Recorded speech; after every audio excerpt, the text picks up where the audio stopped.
Chapter 455. Following Tan Xiu's arrangement, the 40 experts of the Everlasting Feast Hall left the Blue Star Villa complex and rushed to the New World Center in Shanghai. They used to be assassination experts, and they were all powerful people with extremely strong experience in crime. They understood the hearts of those criminals. Therefore, Tan Xiu felt at ease with their ability to find those extremists. Furthermore, the reason why he felt more at ease was that he still had a radar monitoring device. His spiritual sense. He could find hidden dangers as long as he strolled around the venue a few times during Zhang Xinya's concert. Whether it was a weapon or a suspicious person, even if they revealed some clues, they couldn't escape his spiritual sense. Morning. Tan Xiu was attending classes at school.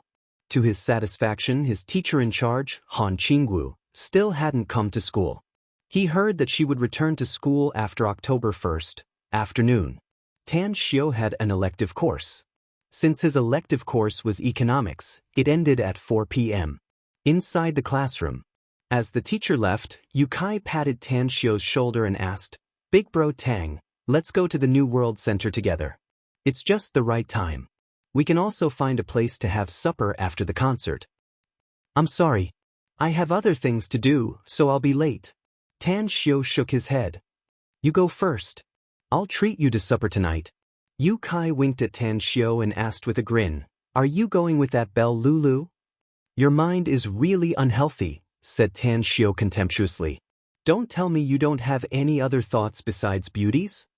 Yukai raised his middle finger and said, "Big bro Tang, I now know how shameless you are.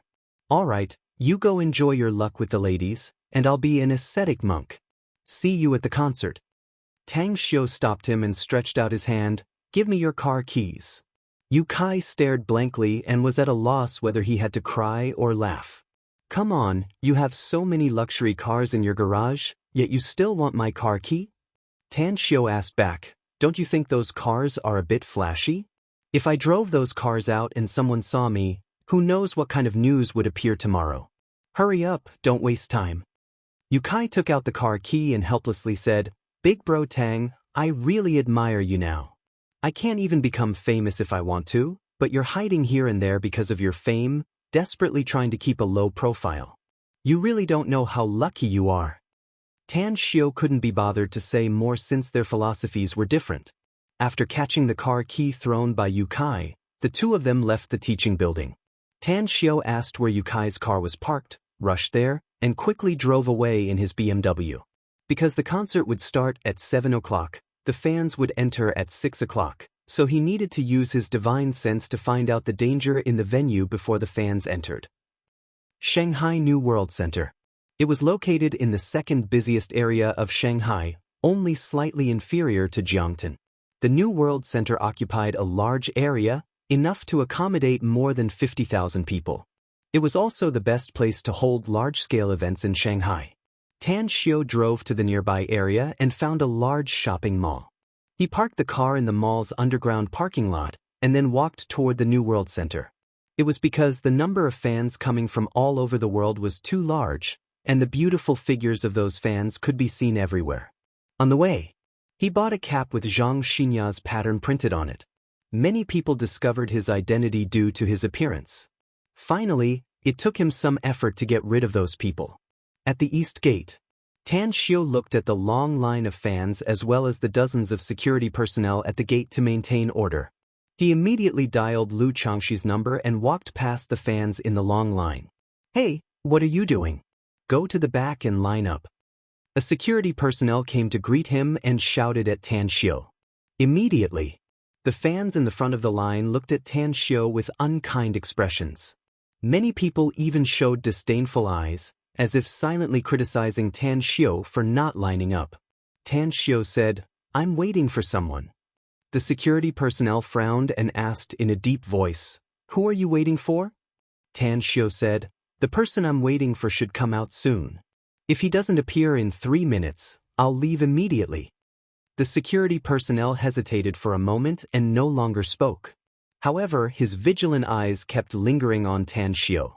More than a minute later, a middle-aged woman in a suit with a work card hanging on her neck came out from the East Gate.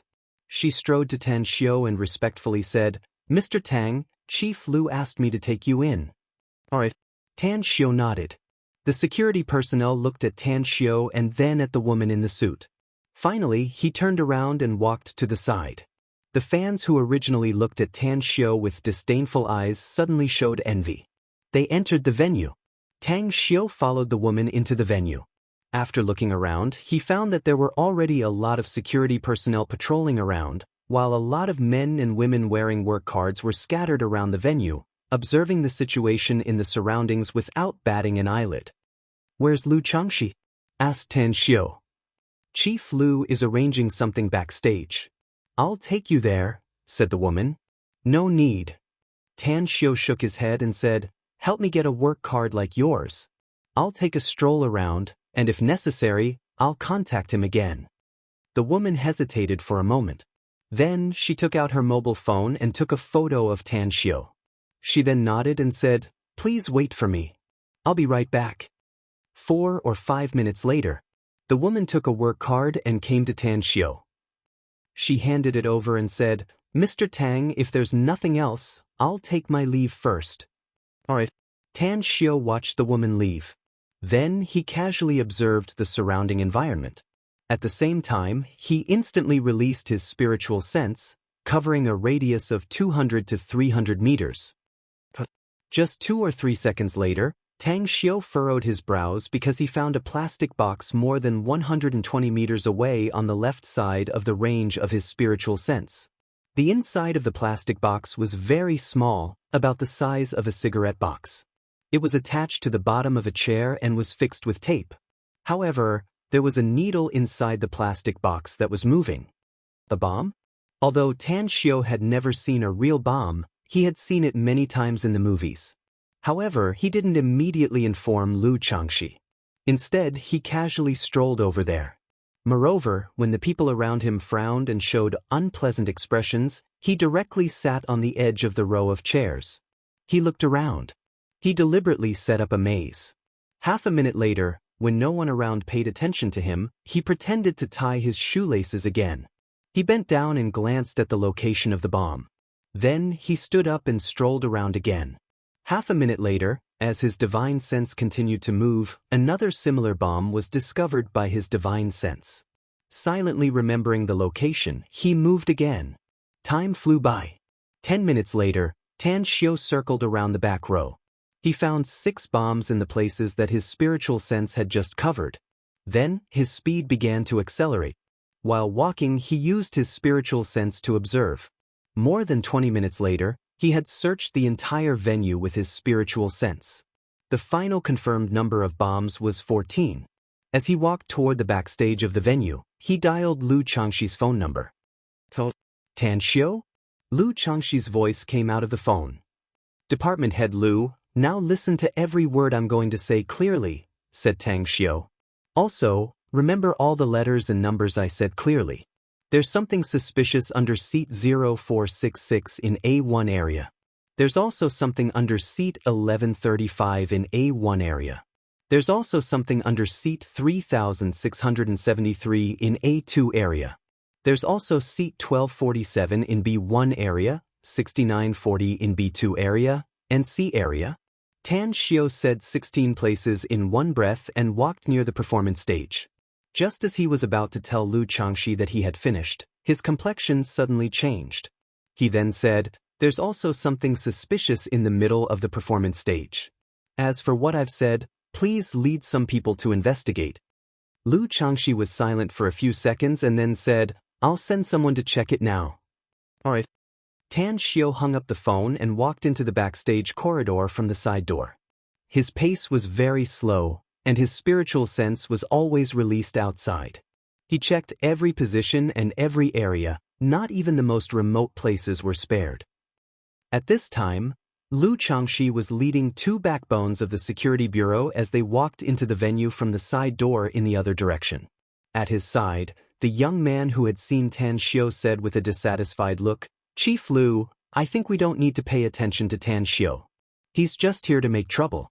We're in a critical period now, so we should pay more attention to the surrounding situation." Once there's a suspicious person or a suspicious problem, we can immediately solve it.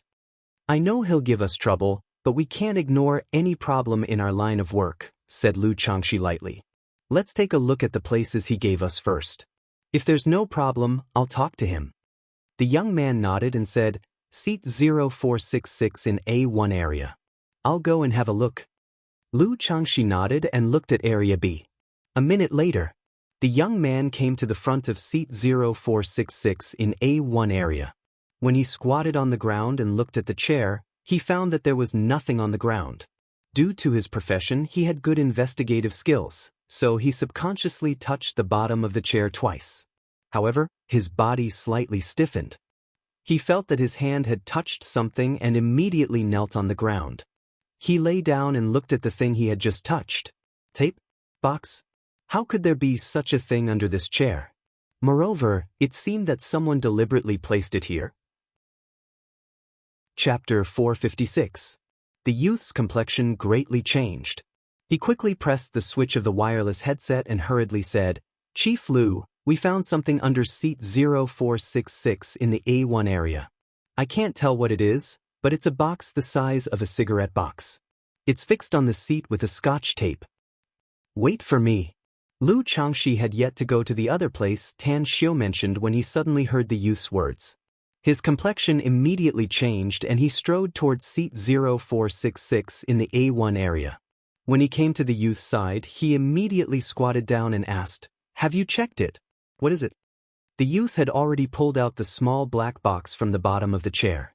Upon hearing Lu Changxi's words, disbelief flashed in his eyes as he muttered to himself, There's a slight pointer sound inside and a trace of gunpowder smell. If my judgment is correct, this should be a bomb, and it's very likely to be a time bomb. Lu Changxi's complexion greatly changed. He suddenly recalled the dozens of seat locations Tan Xiu reported to him and quickly called through the wireless headset. Explosion-proof team members immediately rushed to Seat 0466 in the A1 area. There's a suspicious explosive found here. After saying that, he carefully took the small black box from the youth's hand and put it to his ear to listen and smell the smell on it.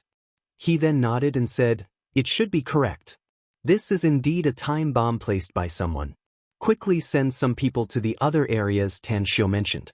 If this is really a time bomb and if all the places Tan Xiu mentioned have this thing, then I'm afraid we'll be in big trouble. The youth's expression turned particularly solemn. He recalled the words he used to question Tan Xiu and the disdain he felt inside. His heart was beating fast. If this small box was really a time bomb, then he would lose all his face this time. Quickly, more than a dozen members of the explosion-proof team hurried over. After the experts checked it, they finally determined that it was indeed a small time bomb. However, an elite member of the explosion-proof team found through disassembly that this time bomb was very powerful despite being very small.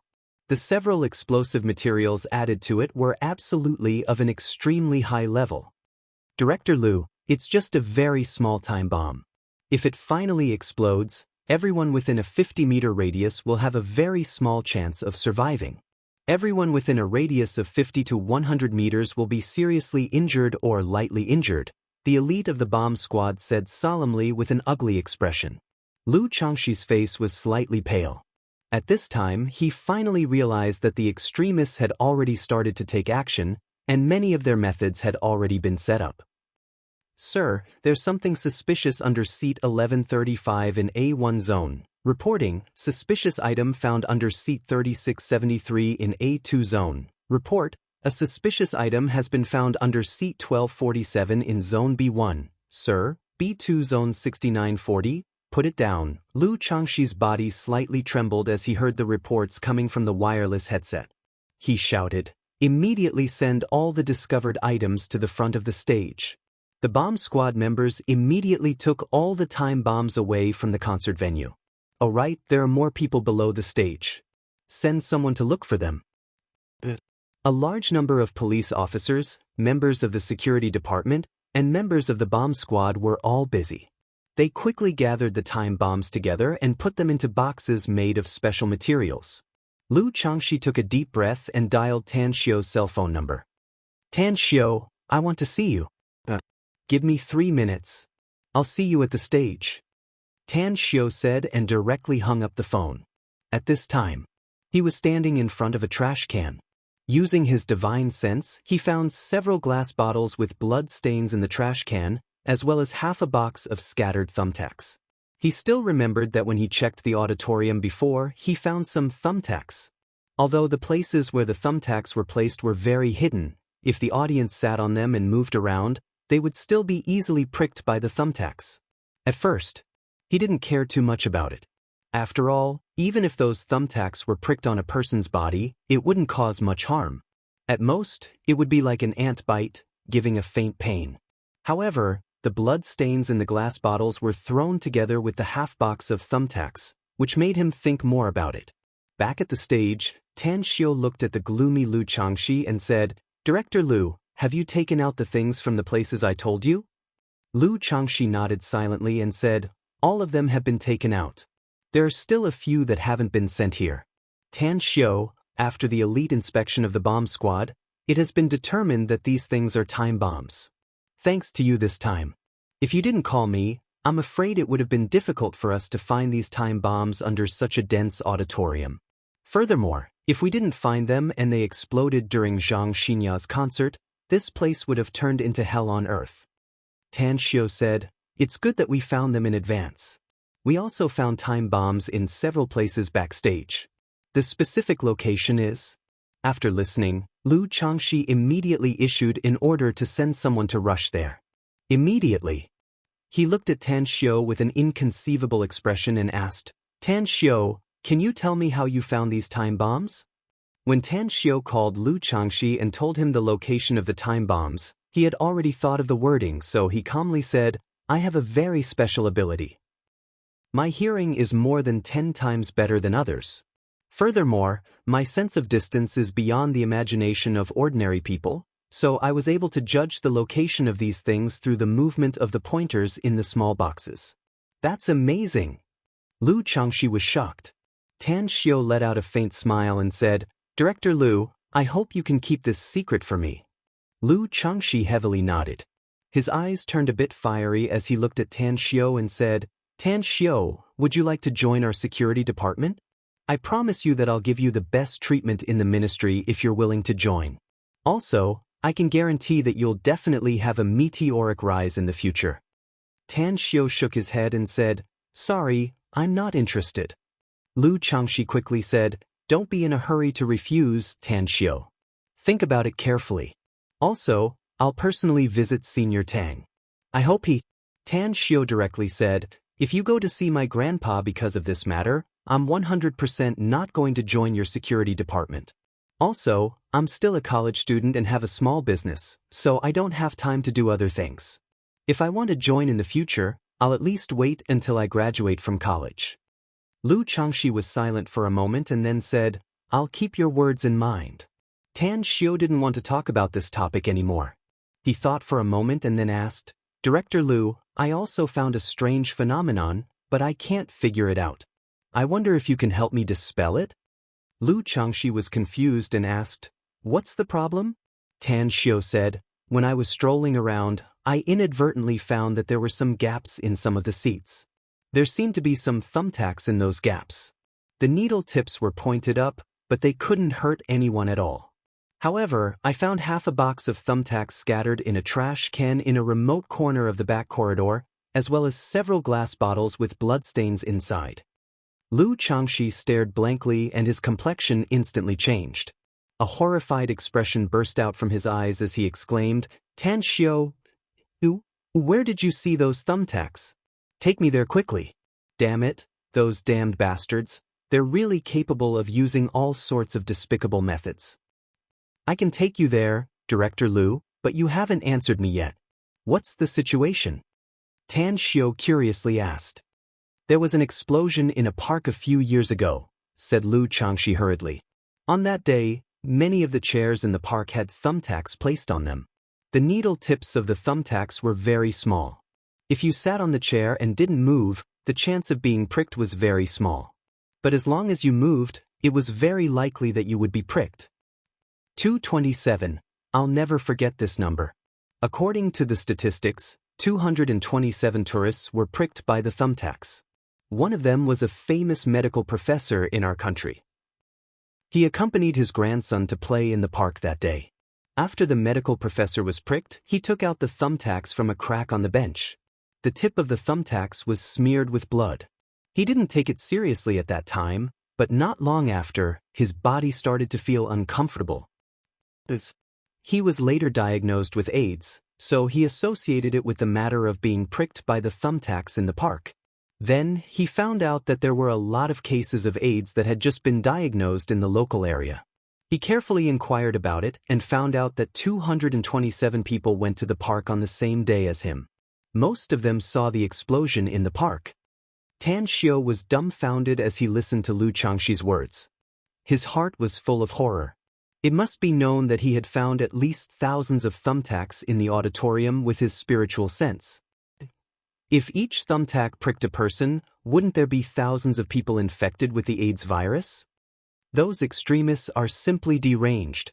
They all deserve to die. Tan Xiu took a deep breath as a cold, killing intent erupted from the bottom of his heart. Lu Changxi was also full of hatred as he said, "That's right. They really deserve to die. Tan Xiu, quickly tell me the location where the thumbtacks were found. I'll immediately send someone to clean those thumbtacks. Otherwise, once tens of thousands of fans come in, the situation will be unimaginable." Tan Xiu looked at the time and said, "It's a bit late. There's only half an hour left before the fans enter the venue. It's very difficult to clean all the thumbtacks in the venue within half an hour." Lu Changxi took a deep breath and immediately ordered through the wireless headset, "Everyone, pay attention. Contact the concert organizer and postpone the concert for an hour.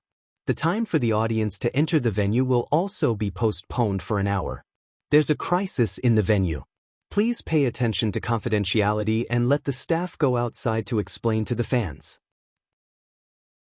Chapter 457. At the backstage of the concert venue. Zhang Xinya had arrived more than an hour ago.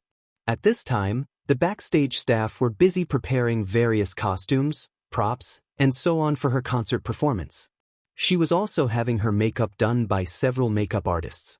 "Miss Zhang, can I bother you for a bit?" The middle-aged woman from the security department strode into the dressing room and came to Zhang Xinya's side. Zhang Xinya got up without hesitation and said, "No problem."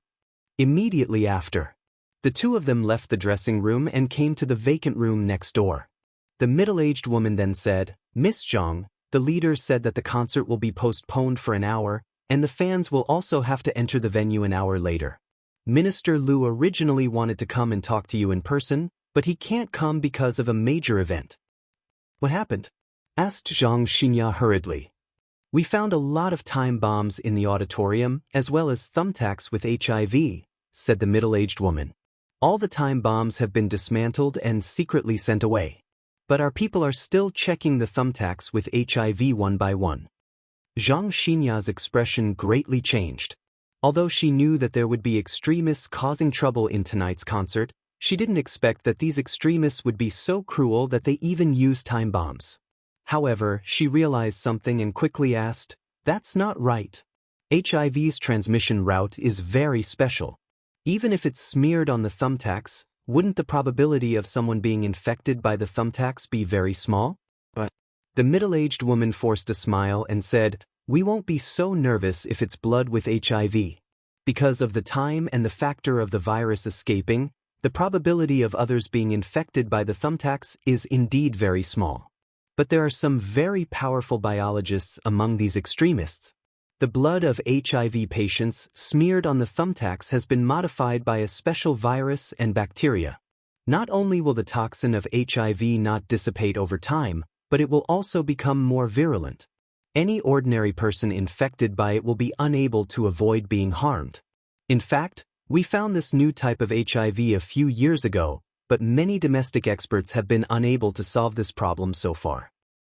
If it's really so terrifying, then wouldn't it be too easy for them to harm people?" asked Zhang Xinya in horror. "We have speculated that even if those extremists want to create a large number of new HIV viruses, it won't be easy." The middle-aged woman shook her head. Otherwise, with their cynicism towards society, I'm afraid they would have already used this virus on a large scale. Upon hearing this, Zhang Xinya's tense heart slowly calmed down. She nodded and asked, "Have your people caught those extremists?" "Not yet." The middle-aged woman shook her head. "We haven't even found out when they snuck into the concert venue and how they did it. But don't worry.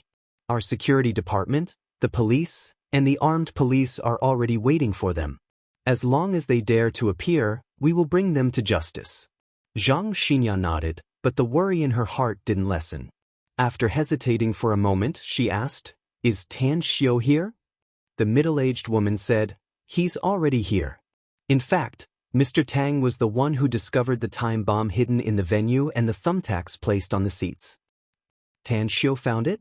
Zhang Xinya was surprised. The middle-aged woman said, "He's very powerful. He's now with Minister Liu to carefully investigate the security issues of the concert venue." Upon hearing this, Zhang Xinya immediately felt relieved. She had seen a lot of Tan Xiu's means and knew that Tan Xiu was a very powerful person. This time, he was the one who found the time bomb and the thumbtacks with the HIV virus, which showed that he was more powerful than she had imagined. With Tan Xiu here, she suddenly felt very at ease. In the audience seats of the concert venue, nearly 100 people from the security department and the police were carefully investigating.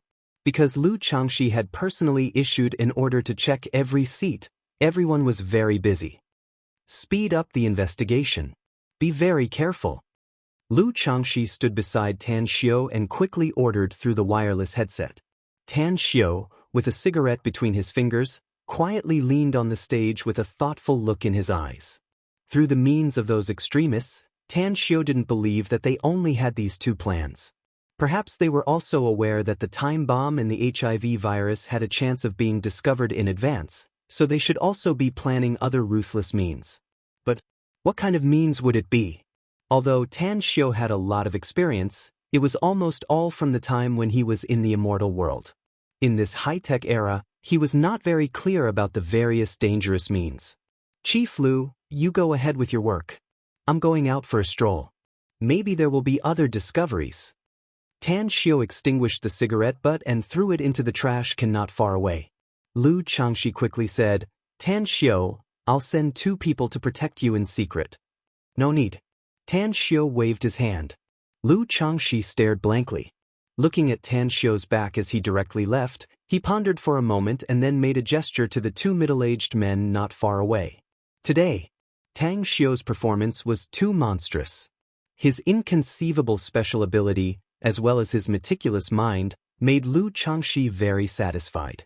Therefore, he hoped that Tan Xiu could join the security department to serve the country and benefit the people. In such a dangerous situation today, he must ensure Tan Xiu's safety. Of course, there was another reason, and that was Tan Xiu's identity. Tan Xiu walked outside, but he was keenly aware of the 2 men following him. He didn't stop them, but secretly smiled bitterly in his heart. After going out from the south gate, he was not stopped because he had the work card on his neck, which gave him the right to go in and out freely. Tan Xiu looked at the 4 long queues, the expectant expressions of the fans, and the posters of Zhang Xinya in their hands, as well as the light sticks and other things. He secretly sighed in his heart at the charm of his idol. There was a huge crisis hidden in this concert, but these ordinary fans were not aware of it at all. They were filled with excitement, joy, and anticipation. They were looking forward to seeing their idol in front of them and seeing their idol's performance with their own eyes. The greater the ability, the greater the responsibility. This sentence suddenly came to Tan Xiu's mind. In fact, even if he and Zhang Xinya were not friends, he would have taken the initiative to help if he knew that the extremists would create a terrorist incident tonight. Although he didn't believe in the saying, "Saving a life is better than building a 7-storied pagoda," he didn't want to see thousands of people die. He didn't want to see the hell-like tragedy in this peaceful era. He took out his mobile. Tan Xiu dialed Singley's number. After the call was connected, he asked in a low voice, "How is it? Did you find any suspicious people outside?" "Boss, we found 2 people. We're still monitoring them and haven't taken action yet." Singley's voice came out of the phone. Tan Xiu's expression changed as he asked in a deep voice, "The concert will be delayed for an hour, and the time for the audience to enter the venue will also be delayed for an hour. You must try your best to find out as many extremists as possible. Don't act rashly. Wait until it's almost time to enter the venue before you take action. Then you can interrogate them about the other extremists." "Understood," Singli replied seriously. However, he only paused for 2 seconds before he asked, "Boss, if these people are extremists, how should we deal with them?" "Capture them alive if you can, but kill them if you can't," said Tan Xiu. "Remember, these extremists are very dangerous, so you must pay attention to your safety." "I understand," said Singli. Tan Xiu spoke again. "Also, don't let others notice when you take action against those extremists. There are a lot of fans coming to the concert tonight. In case of bloodshed, it will cause panic and chaos among tens of thousands of people, which will be very serious." "Understood," Singli replied again. Tan Xiu hung up the phone. After releasing his spiritual sense, he slowly walked to the back of the line. He needed to secretly observe the fans who came to watch the concert. Perhaps those extremists were hidden among the fans. With the help of his spiritual sense, he was confident that he could easily detect some clues. Sure enough, when he slowly walked for nearly 150 meters and reached the middle of the 4 lines, his spiritual sense found a sharp dagger on one of the fans waiting in line. The dagger was wrapped in black leather and was fixed to the inner left thigh of that person. Tan Xiu walked 4 to 5 meters away from that person.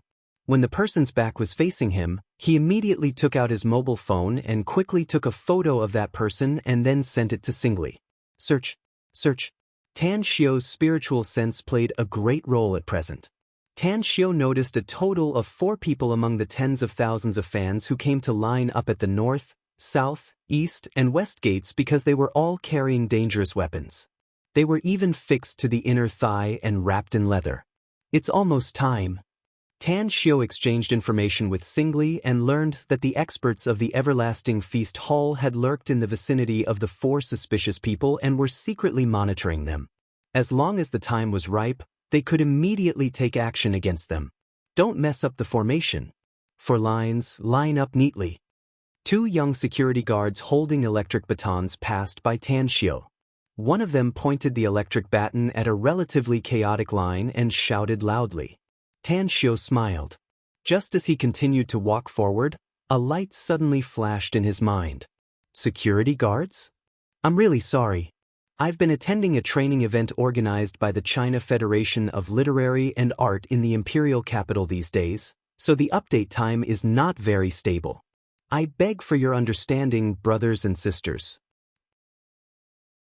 Chapter 458. What Tang Xiu couldn't figure out before was that the State Security Department and the police had sent people to secretly monitor Zhang Xinya's concert when they received the news that there might be extremists who would wreak havoc there. Yet, they didn't find any suspicious people. Therefore, he couldn't figure out how those extremists sneaked into the venue and spent a lot of time to place the bombs and pushpins in the audience without anyone noticing. But now, he thought of a possibility. There should be extremists in the security team. If there were security members to cover for them, it was very likely that those extremists would be able to do it. "Director Liu, I have an idea." Tan Xiu dialed Liu Changxi's cell number and whispered while walking. Liu Changxi was surprised and asked, "What idea?" Tan Xiu explained his idea and finally said, if there were no security personnel to cover for them, it would be very difficult for those extremists to sneak into the venue and make those arrangements with the people from your security department and the police monitoring from the outside. Do you want to send someone to secretly investigate all the security personnel at the concert tonight? Liu Changxi was silent for more than 10 seconds before he slowly said, "Tan Xiu, you're right. We were negligent before. Those security personnel are from the well-known Golden Shield Security Company in Shanghai, and some of them are security guards sent by their partners. If there were extremists mixed in and they acted as a cover, it would make sense that someone had secretly planted time bombs and pushpins in the venue.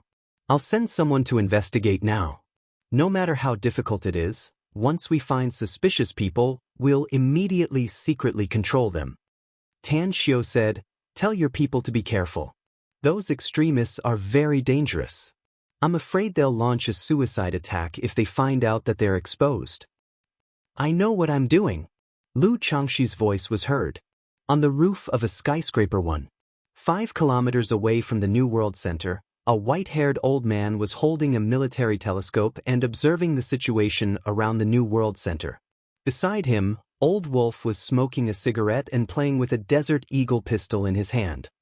Old Wolf, I don't know why, but I feel a little uneasy.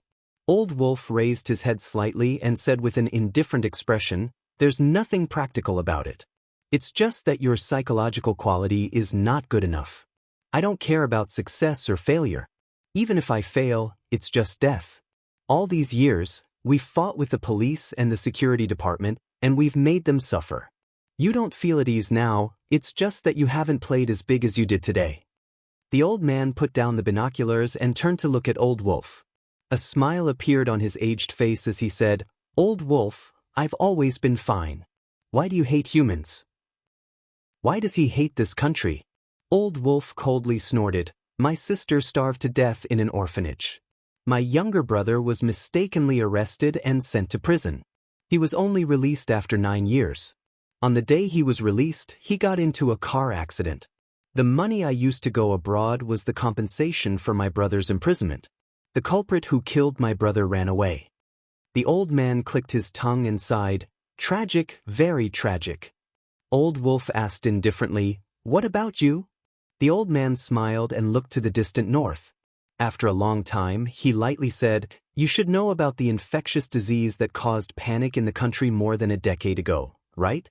My wife just had an ordinary fever, yet she was caught and locked up in the quarantine area with those real infectious disease patients.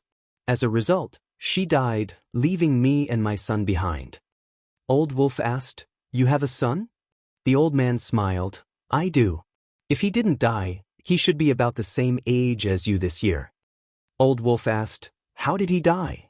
The old man rubbed his cheek and said, "He wanted to be a good person, and I educated him to be a very good and kind person.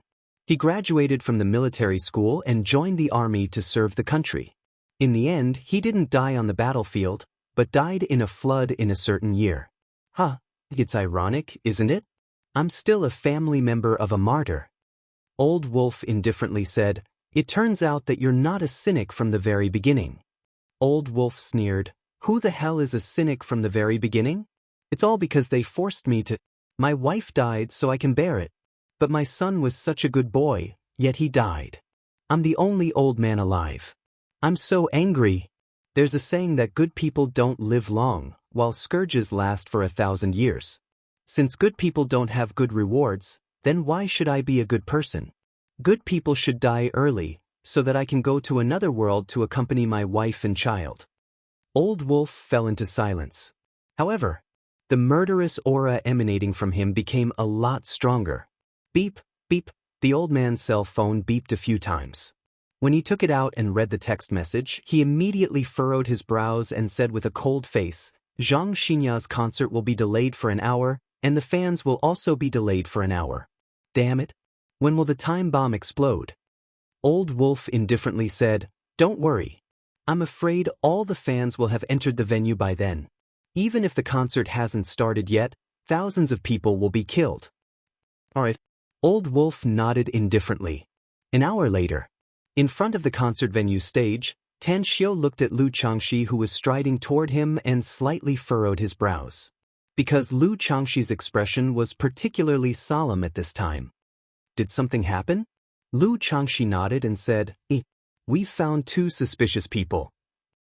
One of them is a fugitive who has been working as a security guard for the Golden Shield Security Company for 4 or 5 years. As for the other person, although we've investigated his identity, we found that it's fake. In other words, there's a very serious problem with him. When our people were trying to catch him, he seriously injured one of our members in the fight. When he was about to be caught, he stabbed himself in the heart with a knife and died." Tan Xiu nodded and said, "Being able to find it means that we've achieved some results. Death is death. For such a cynical extremist, death is the end of all troubles." Lu Changxi forced a smile and said, "What I'm most worried about now is that if those extremists are like that suicidal guy and have no fear of death, then we'll be in big trouble. I'm sure you've heard about many terrorist cases abroad. Those suicide attacks can cause great harm.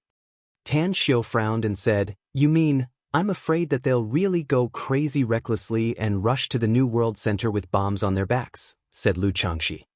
"That would be a big problem. The power of the bombs is too great. If they have a lot of explosives, especially high explosive ones, then we'll be done for." Tan Xiu thought for a while and said, "It's not impossible for such a situation to happen. If so, I think we should take some action. It's best for those policemen and armed police officers to patrol and inspect the New World Center in all directions. It's best to block all major traffic arteries within a 2-kilometer radius. That will alert the enemy," Lu Changxi said. "Though it will alert the enemy, it's better than mending the pen after the sheep is lost," said Tan Xiu lightly. Lu Changxi pondered for half a minute and then helplessly said, "All right. Even if we can't bring all the extremists to justice this time, we must guarantee the safety of the citizens. I'll arrange it now." After that, he then turned around and left. Tan Xiu quietly watched his back until he disappeared into the side door. Tan Xiu then looked at the fans who were constantly pouring into the venue. He took out his mobile phone and sent a message to Xing Li, "Do it." At the New World Center, a long line of people outside the East Gate was slowly moving forward. 2 female experts of the Everlasting Feast Hall quietly approached a young man who was holding a poster and moving forward with the flow of people. "Hubby, what's wrong with you?" One of the female experts of the Everlasting Feast Hall suddenly grabbed the young man's waist and pressed her other hand on his death acupoint. As a wisp of true essence force poured into the young man's death acupoint, the young man's pupils suddenly shrunk and his body froze. Another female expert grabbed his other arm and stabbed the young man's lower ribs with a sharp lancet. It was a very important Jichuan acupoint. Crack! The young man's wrist was crushed and his mute acupoint was also hit at the same time. Under the eyes of the surrounding people, the 2 women grabbed the young man and walked to the back of the line. The small disturbance didn't attract many people's attention. When the 2 women grabbed the young man and appeared at the back of the line, they quickly looked around and then released the young man and walked to the distance while holding hands. The South Gate. They were also 2 female experts of the Everlasting Feast Hall. When they approached the middle-aged man who was monitoring them, one of them directly grabbed his throat. The moment the middle-aged man suddenly raised his arms to cover his throat, the 2 women quickly retreated 4 to 5 steps back. Acting. Their acting was very good as they anxiously shouted and dragged the middle-aged man to the back of the line. The West Gate, the North Gate. It was an assassination team composed of 2 female experts of the Everlasting Feast Hall. Even though they were in the middle of the crowd, they were still able to kill the target silently. They even took away the corpses without alarming many people. Today's second chapter is presented to you. Meekly asking for a monthly vote _. Chapter 459. On the roof of a skyscraper 5 kilometers away from the New World Center, Old Wolf was still sitting there, smoking one cigarette after another. The old man was holding a pair of binoculars, constantly watching the east and south gates of the New World Center. At this moment, 2 average-looking middle-aged men of average height came to the roof carrying a black suitcase. One of them silently opened the black suitcase and took out the computer and other instruments inside. "You're late, Turtle Dove." The old man turned his head and coldly glanced at him. The middle-aged man who was fiddling with the computer replied without looking up, "It's good enough that I can come today. I wouldn't have participated in this operation if I didn't want to find some people to bury with my mother." A cold light flashed in the old man's eyes as he coldly said, "Turtle Dove, join our group. Unless you die, don't even think about living a peaceful life. I'll give you the best treatment among all of us, so don't let me down." Turtle Dove didn't speak again. His fingers quickly moved on the keyboard of the laptop. Rows of English letters appeared one after another, and the small windows on the computer screen gradually lit up. The small windows showed the various areas of the concert venue. "Little Gio contacted me an hour ago. He said that the time bombs we placed in the venue, as well as the thumbtacks with HIV, have been found by the security department and the police. They should have been cleaned up by now. I contacted Little Gio 3 minutes ago, but I couldn't get in touch with him. I suspect that something happened to him. Turtledove's eyes kept wandering back and forth on the computer screen as he casually said. The old man's complexion changed. Just as he was about to speak, his body suddenly trembled. Damn. Something happened to Buckteeth. Those two women, no, something happened to Baldy. Who the hell are those women? How did they find out? In an instant, the other middle-aged man and Old Wolf took out their binoculars and looked toward the east and south gates. Through their observation, they saw two of their companions being carried by two women and quickly separated from the fans. Old Wolf held the binoculars and shifted his gaze from the east and south gates to the direction of a 3-story building near the center of the New World. Just as the scene in front of him kept changing, his expression suddenly changed, and disbelief and horror burst out of his eyes. How could it be him? Old Wolf wasn't afraid of death. As long as he could drag thousands of people to be buried with him, he even thought that his death would be glorious and valuable. But, looking at the figure who was squatting by the garden and smoking, his gaze sweeping over the 3-story building where his two companions were hiding from time to time, he became afraid. In the past, there were a few figures that were his nightmare demons. During his years abroad, he had experienced unimaginable things. He wasn't even afraid of death, but he was afraid of a few people, and the person in front of him was definitely the person he was most afraid of. The old man put down his binoculars and turned around with a gloomy expression. He looked at the fearful expression on the Old Wolf's face. Even though he had known the Old Wolf for many years, he was still shocked because he had never seen such a fearful expression on the Old Wolf's face. Old Wolf, what's going on? Old Wolf put down the binoculars in his hand and inserted the pistol in his other hand into his waist. He took a deep breath and said in a deep voice, "Give up this mission. Otherwise, we will all die, and our deaths will be worthless." The old man frowned and said, "Reason, I need a reason." Old Wolf was silent for a few seconds before he slowly said, "The devil has come to China." Turtledove slowly raised his head and coldly asked, "What devil?" "You're the top hacker in the country, Turtledove," said Old Wolf. "If I remember correctly, you once participated in the hacker battle of Planet 2 and intercepted the devil's information. How many people in the world dare to call themselves the devil, do you think?" Turtledove stared blankly and his pupils instantly contracted. He directly closed the laptop and quickly put it into the black suitcase. He then stood up and said in a deep voice, "Old Wolf, are you talking about him? Did he really come to China?" Old Wolf pointed to the direction of the 3-story building in the distance and indifferently said, "You can see for yourself if you don't believe me. I haven't seen him for several years, but I can still recognize him even if he turns into ashes. Haven't you always wanted to know who left the scar on my left chest? It's him. He personally slaughtered 14 of us at that time. I was the only one who survived because the position of my heart is different from ordinary people." Turtledove grabbed the binoculars. When he saw the figure, his mouth twitched a few times and he bitterly said, "I didn't expect that he would appear here. If my guess is correct, I'm afraid that the two of us in the small building near him won't be able to survive." The old man frowned and said, "Tell me clearly. Who is this devil?" "He's the devil who has been ranked first in the world's assassin list for 4 years. He's also the leader of the Hell Messenger Mercenary Corps," said Old Wolf.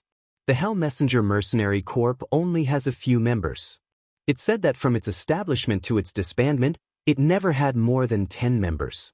Yet, such a small mercenary corps is ranked 3rd in the world's mercenary list. Even the 1st and 2nd Mercenary Corps have expressed that they want to befriend the Hell Messenger Mercenary Corporation." The old man looked surprised. He didn't know much about the assassin list and the Mercenary Corps, so he wasn't scared.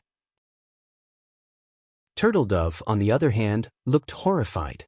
Old Wolf's words were like a bomb exploding in his ears. After a while, Turtledove then muttered to himself, "His identity can't be exposed.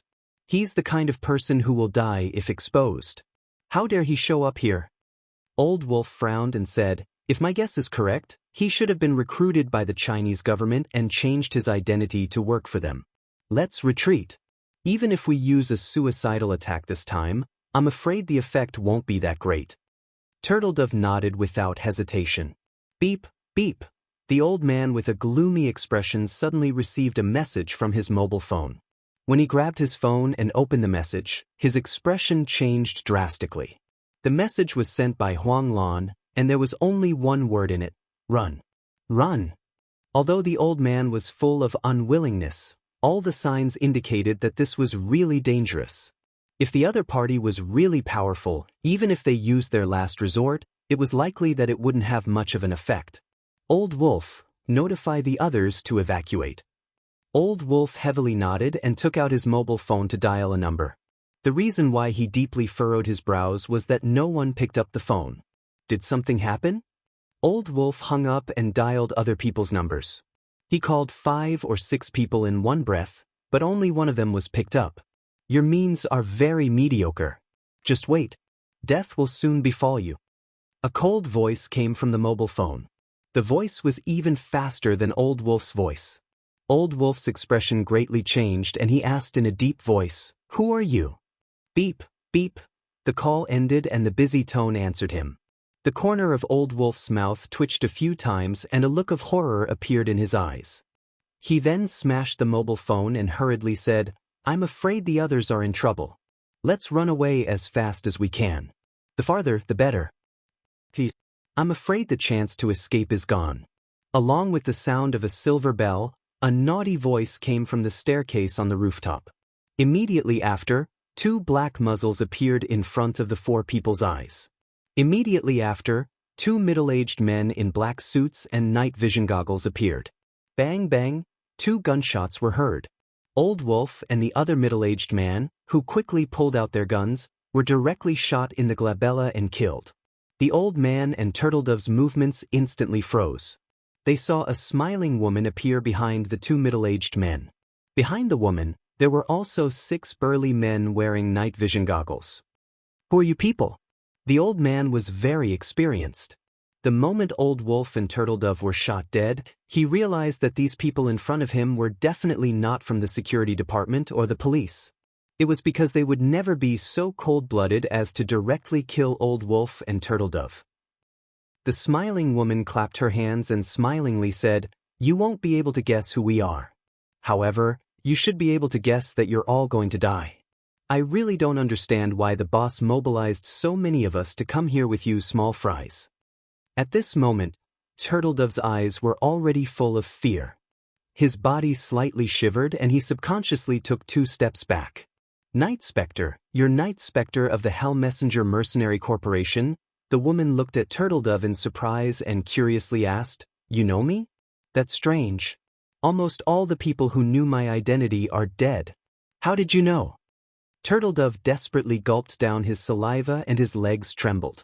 His eyes shifted to the old man with difficulty and bitterly said, "I broke the firewall of Morse's forum and got the information of your Hell Messenger Mercenary Corporation. Although the information is very little, I've seen your photos, so I remember them." Night Spectre frowned. As the smile on her face disappeared, a thick killing intent instantly filled her face. She took out a pistol and pointed it at Turtledove. "Morse was killed by us 3 years ago," she said. "We also destroyed all the information in his database." "Who the hell are you?" Turtledove slowly closed his eyes. When he opened them again a few seconds later, he was pointed at by the gun and knelt to the north. He kowtowed 3 times in front of everyone and muttered to himself, "Mother, I can't use the lives of thousands of people to bury with you. I'm unfilial. I'll still be your son in my next life." After saying that, he slowly got up and the fear in his eyes disappeared without a trace, replaced by a bit of coldness.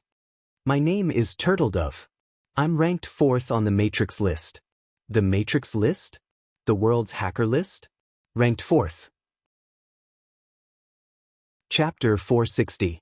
Night Spectre curiously observed Turtledove for half a minute before she nodded and smilingly said, "So you're the guy who was taught a lesson by Mo-On in the past." "That's right. You don't know who Mo-On is, but you should know Thousand Threads, right? Mo-On is Thousand Threads." "Thousand Threads?" Intense hatred burst out from Turtledove's eyes. He clenched his fists and fiercely said, "I'll never forget Thousand Threads even if I become a ghost." If it weren't for him, I wouldn't have been captured by Country-Wise Intelligence Bureau, and I wouldn't have been forced to serve them. I wouldn't have met that bastard Sherbiao, and I wouldn't have joined this group. I wouldn't have ended up being pointed at by you guys at gunpoint today. So you've been working for Country-Wise Intelligence Agency in the dark. Night Spectre sneered. It seems you deserve to die even more. Puff! The bullet was fired from the muzzle, but it didn't kill Turtledove but the old man. Night Spectre looked at Turtledove, who was shivering, and suddenly smiled. Actually, you can keep your life. But I wonder if you're willing to work for our boss? Who's your boss? Asked Turtledove with a frown. We belong to the Everlasting Feast Hall. You don't need to know who our boss is. Night Spectre smiled and said, what you need to know is that once you choose to join our Everlasting Feast Hall, your life will belong to our boss. Of course, you can also choose to refuse since you'll be sent to hell to suffer endless torture. Of course, even if you choose to join our Everlasting Feast Hall, I'm afraid you'll still suffer great pain, or perhaps you'll still go to hell amidst the pain. I agree. Turtledove pondered for more than 10 seconds before resolutely replying. Night Spectre nodded with satisfaction and said, good. Since you agree, then we welcome you to join us. Country-Wise Intelligence Agency will be easy to deal with. We just need to show your corpse's photo to the higher-ups of Country-Wise Intelligence Agency and your file will be erased. Just as her voice faded away, Night Spectre instantly appeared in front of Turtledove and grabbed a dagger. The tip of the dagger slid and blood splashed from Turtledove's chest and flowed down the left side of his face. Banjo was still quite strong-willed. Not only did he not scream, but he also didn't fall in the face of this sudden attack. As his entire face contorted, Night Spectre punched his solar system and knocked him out. Take a picture of him and bring him back. A middle-aged man wearing night vision goggles coldly said, Night Spectre, this is against the rules. Boss's order was to capture or kill these extremists, he didn't say to subdue them. Banjo calmly said, our Everlasting Feast Hall has hundreds of core experts. We may seem to have a strong army, but we have hundreds of peripheral members who are also our backbone.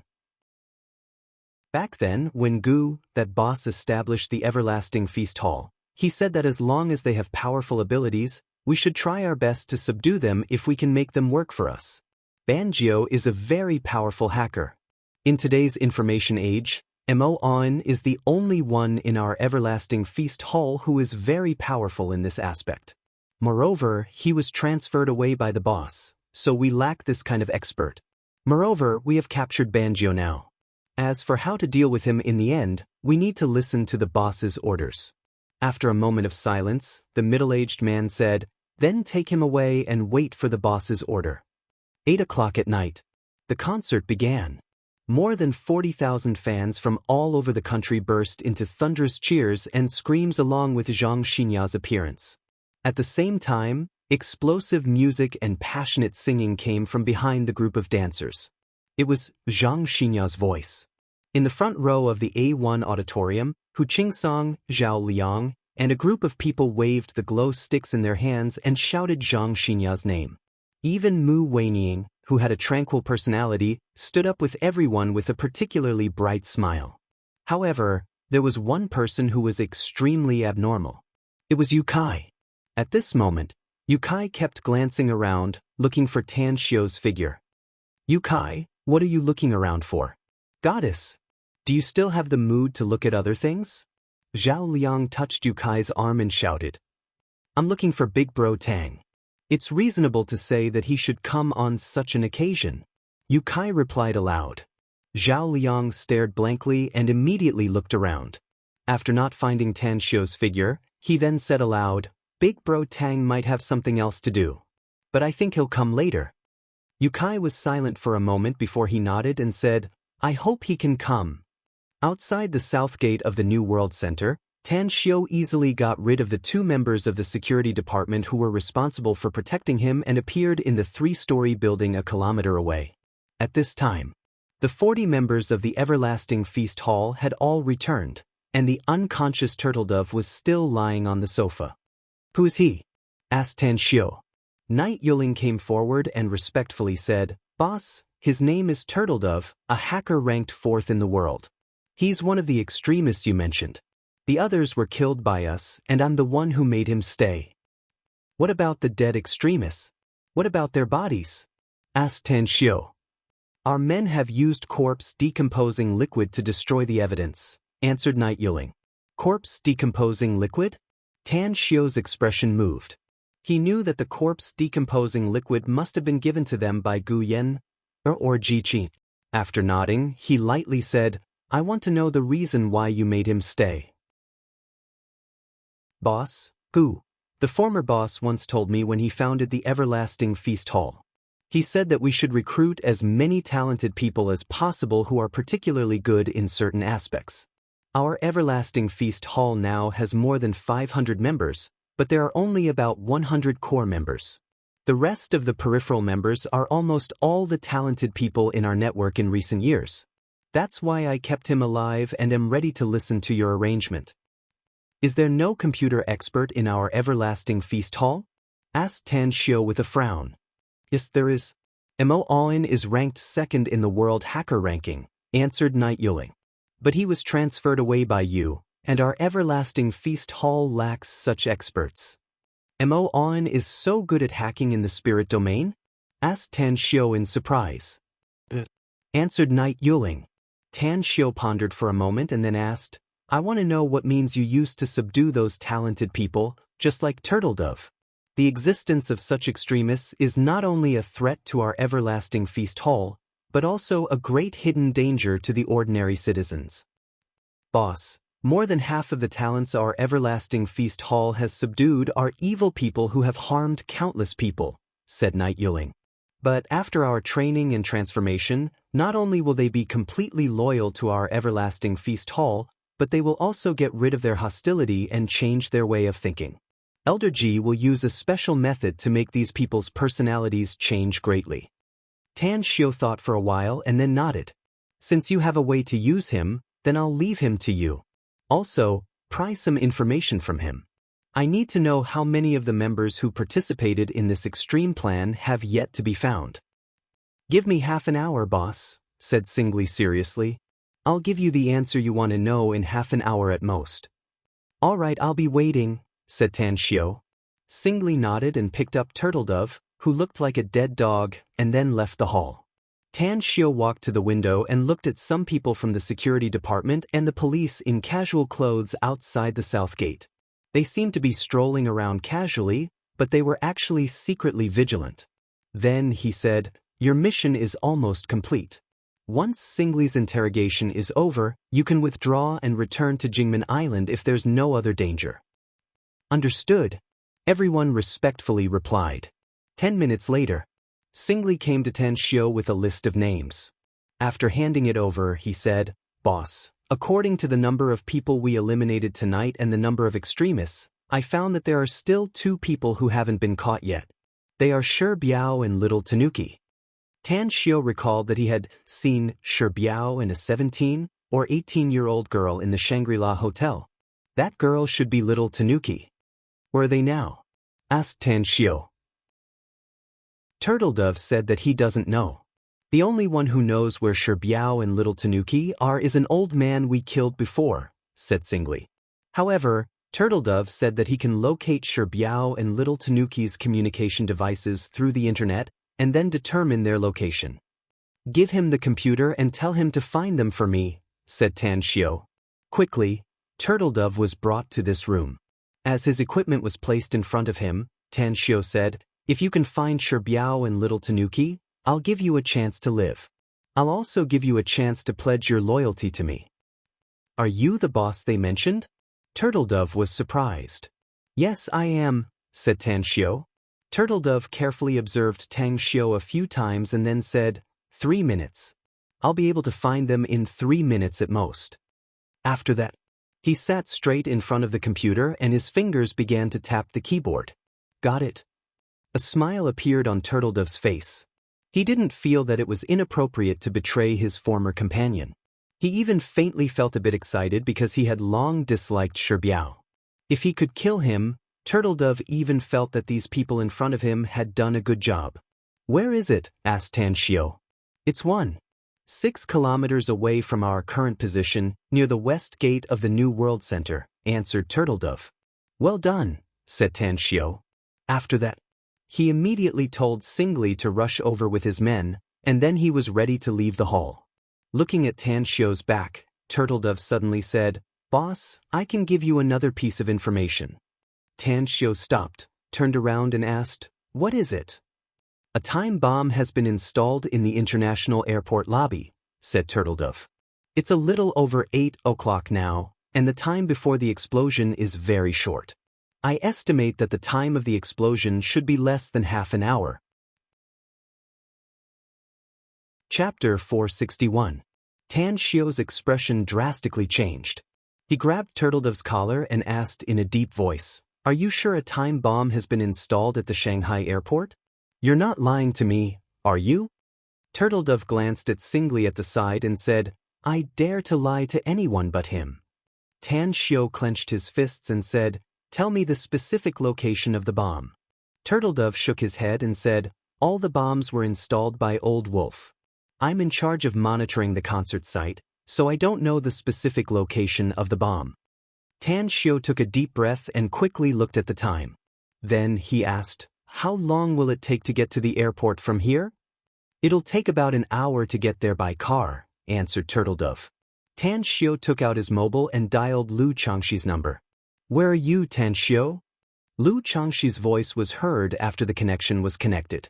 Don't worry about my location, Director Lu, said Tan Xiu. I just got the news that the extremist target tonight is not only Zhang Xinya's concert. They have also installed time bombs at the Shanghai airport, and I'm afraid they're only 20 minutes away from exploding. At the backstage of the concert, Lu Changshi was standing in the corridor with a mobile phone in his hand. His pupils instantly shrunk when he heard Tan Xiu's report and his heart raced. He was horrified and hurriedly asked, Is your information really accurate, Tan Xiu? Where are the specific locations of the time bombs? The information should be correct, but I don't know the specific locations, said Tan Xiu. I'll immediately contact the Shanghai airport and tell them to find the bomb locations as fast as possible, said Lu Changshi in a deep voice. Also, I'll send some people there as well. I'm afraid it's too late to send some people there, said Tan Xiu. However, I still need to inform the airport. Also, I've already left the New World Center to handle something in another place not far from the airport. So, tell the people at the airport to cooperate with me to find the bombs once I get there. Lu Changshi recalled Tan Xiu's special ability and was immediately pleasantly surprised. Good. I'll definitely inform them. Tan Xiu, please. Tan Xiu hung up the phone and strode outside. He then spoke to Singli, You must return to Jingmen Island immediately. Remember, you must leave quietly and don't take the train or plane, which can easily expose your identity. All right. Xingli stopped in his tracks and looked at Tan Xiu's back as he left. He quickly returned to the room and informed the people he brought to leave quickly. In the dark night, after leaving the 3-story building, Tan Xiu's figure flashed like a ghost. His speed was extremely fast. It only took him 2 minutes to reach the underground parking lot, and then he drove away at an extremely fast speed. Driving skills. Tan Xiu was now a pure driver. His eyesight and reaction speed were many times better than ordinary people. Therefore, his driving speed was simply playing with his life. On the wide road, the Land Rover Range Rover SUV was like a runaway wild horse, driving at a high speed, faintly approaching 200 kilometers per hour. Even at several red light intersections, he relied on his agile reaction and directly ran through the red light. He knew very well that he didn't have much time. Usually, it would take more than an hour by car, but he had to arrive in 20 minutes at the slowest. Therefore, his speed must be extremely fast. He even planned to abandon the car once there was a traffic jam on the road. Although his current cultivation was very low, his speed was on par with the Land Rover's speed limit when he burst out to the limit. At the Shanghai International Airport, Chu Xianglong, the highest-ranking person in charge of the airport, had just returned from a meeting in the imperial capital. 2 of the airport's top executives also followed him out of the cabin. Chu Xianglong deeply frowned while coming down from the ladder. It was because several people in charge of the airport, surrounded by a group of airport security guards, were rushing over more than 100 meters away. What's the situation? Chu Xianglong slightly tilted his head and asked the two airport executives behind him. I don't know. The two men shook their heads, their eyes full of confusion. The several airport executives surrounded by the group of security guards rushed in front of Chu Xianglong, gasping for breath. One of them, with beads of sweat on his forehead, hurriedly said, Chief Chu, there's an accident. Chu Xianglong frowned and asked in a deep voice, What happened? I just received a call from the head of the security department, informing us that a time bomb has been planted at the airport. We know that you happen to be coming back, so you can call this number back and you'll know the specific reason, said the person in charge. Chu Xianglong's expression greatly changed. He quickly dialed the number given by the person in charge. After the other party picked up, he said, This is Chu Xianglong. Who's this? I'm Lu Changxi. Half a minute later, Chu Xianglong hung up the phone with a solemn expression and immediately shouted, Immediately close all the passages in the airport. Suspend all flights and evacuate the tourists in the airport. Notify the police and the bomb disposal experts to immediately search for the time bomb in the airport. Also, inform everyone that if a man named Tan Xiu arrives, don't stop him and immediately let him enter the airport.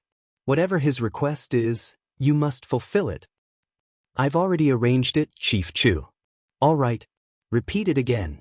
If a time bomb is really planted at the airport and we can't find it within the time of the explosion and successfully defuse it, it will bring us huge losses. Therefore, everyone must act now and be sure to seize the time. Understood. At this time, a passenger plane from the imperial capital to Shanghai was landing. It decelerated on the runway and quickly stopped at the designated helipad.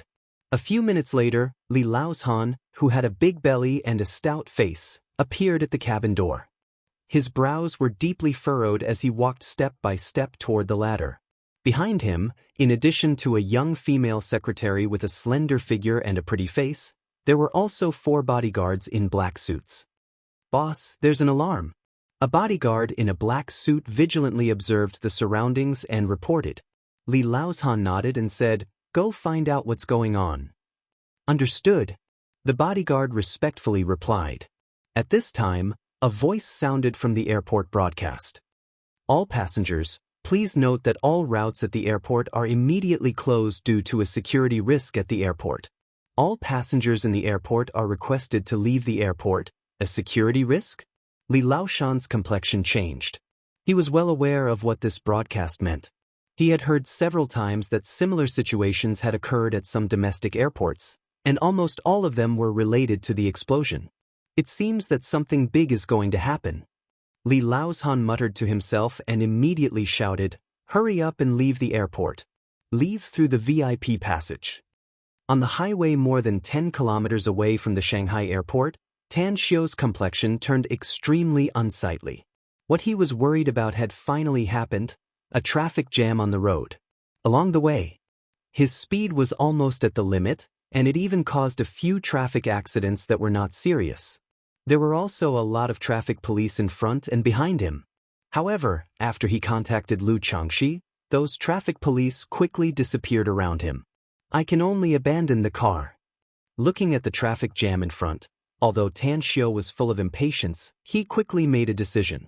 After he got off the car, he quickly rushed toward the alley on the side of the road.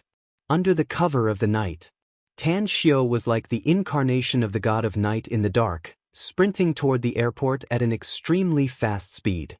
At this time, even if one were to observe with the naked eye, one would not be able to see him flash past. Even if one stared at him carefully, one could only see an afterimage flashing by. I'm about 10 kilometers away from the airport, and now 20 minutes have passed. Tan Xiu prayed, hoping that the time of the time bomb could be delayed. He firmly believed that as long as he could get to the airport, he could check the entire airport in a few minutes at most. After all, nothing could hide from him in the area covered by his divine sense. A few minutes later, when he was only about 2 kilometers away from the airport, he keenly noticed that there were cars driving out of the airport. There were even a lot of people carrying large and small bags running back from the roadside. It seems that the airport has taken precautions. Tan Xiu avoided the road and kept speeding up. When he appeared near the airport, he finally appeared in the night and quickly rushed to the entrance. The airport has been blocked. No one can enter. More than a dozen police officers looked at Tan Xiu with vigilance, and one of them shouted in a deep voice, "I'm Tan Xiu. I must go in," said Tan Xiu with a frown. Tan Xiu? The dozen police officers' expressions shifted. The one who had just stopped Tan Xiu had a change of expression and quickly said, "Are you Mr. Tang? We've been notified. You can go in immediately. Our airport leaders are—" Tan Xiu didn't wait for him to finish and directly rushed inside. At the same time, he constantly released his spiritual sense, and everything within a radius of 200 to 300 meters was enveloped by his spiritual sense. When his figure appeared in the airport lobby, his expression slightly changed. 3. There are still 3 minutes and 15 seconds left before the explosion. Tan Xiu quickly glanced around and found that many police officers were looking for the time bombs everywhere. He immediately shouted, "There's a time bomb in this trash can. Quickly send someone to take it away. There's also a time bomb in the fire hose over there. Over there, in the potted plant on the left side of the passage. What are you staring blankly for? Hurry up and take the time bomb away. There are only 3 minutes left before the explosion." Immediately, more than a dozen airport police officers rushed toward the 3 places pointed by Tan Xiu. When they carefully took out the 3 black boxes, 2 bomb experts stationed at the airport quickly ran into the airport lobby. After a quick check, they finally determined that the 3 small black boxes were all specially made time bombs. Chapter 462. With a gloomy expression, Chu Xianglong and the airport police officers searched everywhere for clues of the time bombs. He received a report from his men and learned that Mr. Tan Xiu had already found 3 time bombs in the airport lobby. Not only did he not feel happy, but his heart became heavier instead. "Where's Mr. Tan Xiu?" Chu Xianglong immediately asked aloud after rushing to the airport lobby. A police officer quickly replied, "Chief Chu, Mr. Tang went to Terminal B. Some of our colleagues from the police department also followed him there." Chu Xianglong didn't hesitate and rushed toward Terminal B. As for the 3 time bombs that had been found, he didn't need to worry about them since they had been handed over to the bomb disposal experts. Airport Terminal B. At this time, the B-11 terminal had become empty. It was the complete opposite of the lively scene half an hour ago. Only some special police officers and airport police officers were investigating the bomb. What worried Tan Xiu was that they had found a time bomb. A total of 5 time bombs?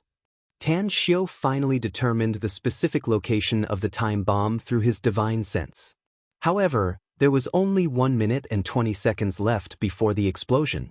"Everyone, leave immediately. Quickly." Tan Xiu strode toward the nearest time bomb security. He shouted loudly as he rushed there and quickly took out the time bomb. "Who are you?" A special police officer shouted loudly. "I'm Tan Xiu. Quickly carry out the order." "Everyone leave immediately," said Tan Xiu. The special police officer stared blankly for a moment. The others also quickly rushed outside after hearing it. Although they didn't know Tan Xiu's specific identity, they knew Tan Xiu's name. The order they received was that once Tan Xiu arrived, he must immediately obey their orders. The 4th one. Tan Xiu's heart fiercely twitched a few times. When he took the 4th time bomb, there were only 25 seconds left before the time bomb would explode. The distance between him and the last time bomb was 200 to 300 meters. If he sprinted to the location of the time bomb, took it, and left as fast as he could, it would be too late to throw these time bombs into an open space. So be it. Tan Xiu sighed in his heart, turned around, and sprinted outside. Soon he sprinted inside the airport and rushed towards the runway from an open window. In the brightly lit environment, star power revolved under his feet and he almost sprinted to the center of the airport runway. He threw out the 4 time bombs in his hands and ran away when there were only a few seconds left before the explosion. Boom, boom, boom, boom. 5 time bombs exploded at the same time. In addition to the explosion in Building B, The aftermath of the explosion of the 4 time bombs on the airport runway hit Tan Xiu's back. It even pushed him, who had already sprinted nearly 100 meters away, into the air, and then he fell heavily to the ground. Phew! Tan Xiu let out a long sigh of relief. The power of the 4 time bombs exploding at the same time made him look terrible. With his current level of invulnerability, if he were to be directly blown up by the 4 time bombs, he would probably be injured, or even seriously injured. After getting up from the ground, Tan Xiu quickly returned to the building. When he saw the messy scene inside, he secretly felt lucky. He had actually rushed over from the New World Center already prepared for the worst, which was that the airport would be blown up, but not many people would be hurt. Now it seemed that, although the explosion had ended, at least there were no casualties. The airport and the runway were the only things that were lost. Tan Xiu believed that the Shanghai airport could afford such a loss. Clap, clap, clap. A series of hurried footsteps came from the corridor in the distance. When Tan Xiu looked over, he saw a middle-aged man in a suit and tie, who had the aura of a superior, running over with dozens of police officers. Are there any casualties here? Chu Xianglong saw that Tan Xiu was the only one in the messy hall and quickly asked aloud. No. Everyone has been evacuated. Tan Xiu shook his head. Chu Xianglong's tense heart finally calmed down. He knew that they were in trouble the moment the explosion sounded. However, what he was most worried about was the casualties. Now that he heard the answer, he finally nodded and asked aloud, "Who are you? You shouldn't be one of the airport's police officers or staff, right?" "I'm Tan Xiu," replied Tan Xiu in a deep voice. Chu Xianglong was startled and quickly greeted him, "Hello, Mr. Tang. I've received a call from Minister Lu. Thank you for everything you've done for the airport." Tan Xiu shook his head and said, "It's every citizen's duty to maintain the country's public security and protect the country's property. You don't need to be so polite." "That's right, I still don't know who you are." Chu Xianglong stretched out his hand and said, "I'm Chu Xianglong, the general manager of the Shanghai airport and also the person with the highest authority. Mr. Tang, I already know what you've done just now. In any case, I still want to thank you. If it weren't for you, I'm afraid something big would have happened to the Shanghai airport." Tan Xiu let out a faint smile and shook his head. "I told you that you're welcome. Fortunately, those extremists only installed 8 time bombs here, else it would have been too late no matter how fast I raced against time." "Extremists?" Chu Xianglong's expression changed. "Mr. Tang, I heard an explosion coming from the airport runway just now." Tan Xiu interrupted him and said, "There are 4 time bombs over there. I found them from here and threw them there. If those 4 time bombs were to explode here, I'm afraid more than half of this building will be blown up. However, I'm afraid that the airport's runways will need to be repaired." "It's you?" Chu Xianglong was startled. An intense feeling of gratitude toward Tan Xiu rose inside him.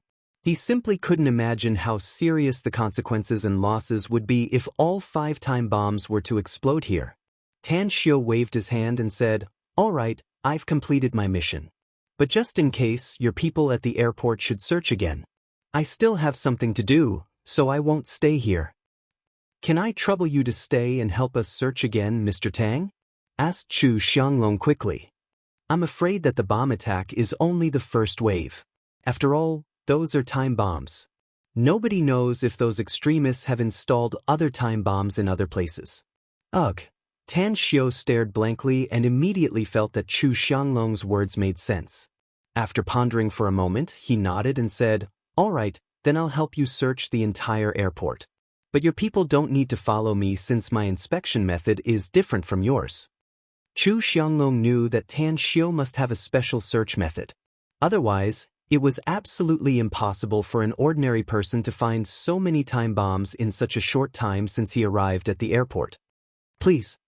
Half an hour later, Tang Xiu searched the entire airport and finally determined that there was no other place in the airport where the time bomb was placed.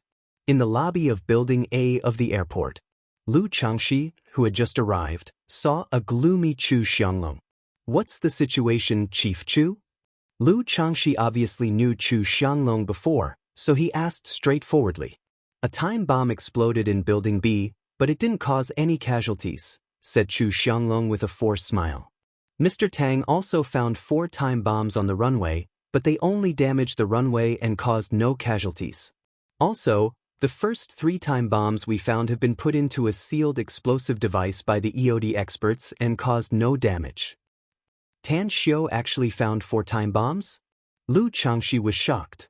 He came here in such a short time, and he can even, Chu Xianglong interrupted him. With a look of deep admiration on his square face, he said, Mr. Tang didn't find 4 time bombs, Minister Lu. There were a total of 8 time bombs, and he found 6. The 3 time bombs taken away by the EOD experts were also found by Mr. Tang. Moreover, he didn't find them in 1 waiting hall, but 2.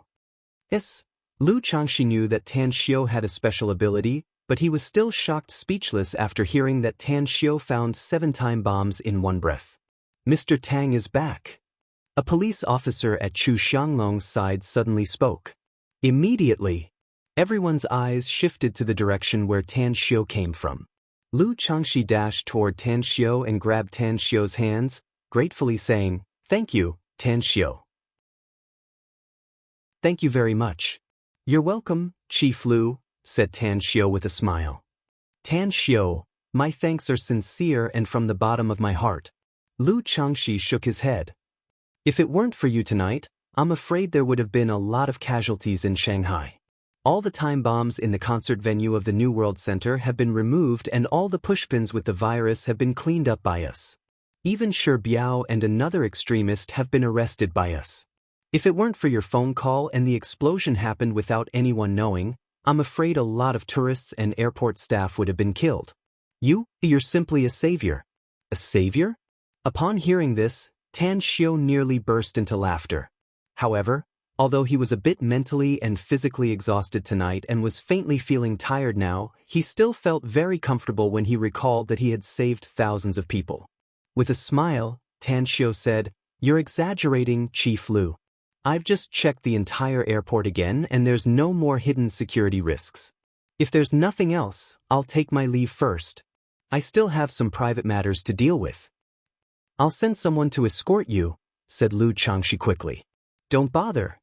Tan Xiu shook his head and said, But I've been rushing all the way here, so I'll have to trouble Chief Lu to deal with the traffic violations and my abandoned car. Chapter 463. After leaving Shanghai Airport, Tan Xiu didn't directly go to the concert venue at the New World Center but took a taxi back to the Blue Star Villa complex. Boss Banzhou, who was squatting at the entrance of the Blue Star Villa complex, had smoked several cigarettes. Upon seeing Tan Xiu get off a taxi, he hurriedly greeted him. Tan Xiu glanced at the commercial car a dozen meters away and nodded. How many did you send this time? A total of 5, but they are a bit special, answered Banzhou. What's the situation? Asked Tan Xiu with a strange expression.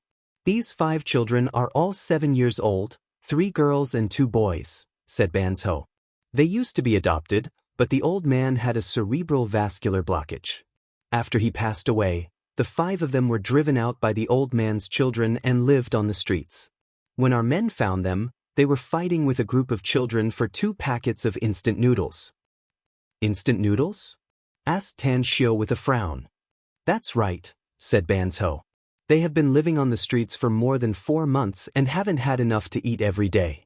Finally, they met a boy a few days ago who was bullied by his schoolmates.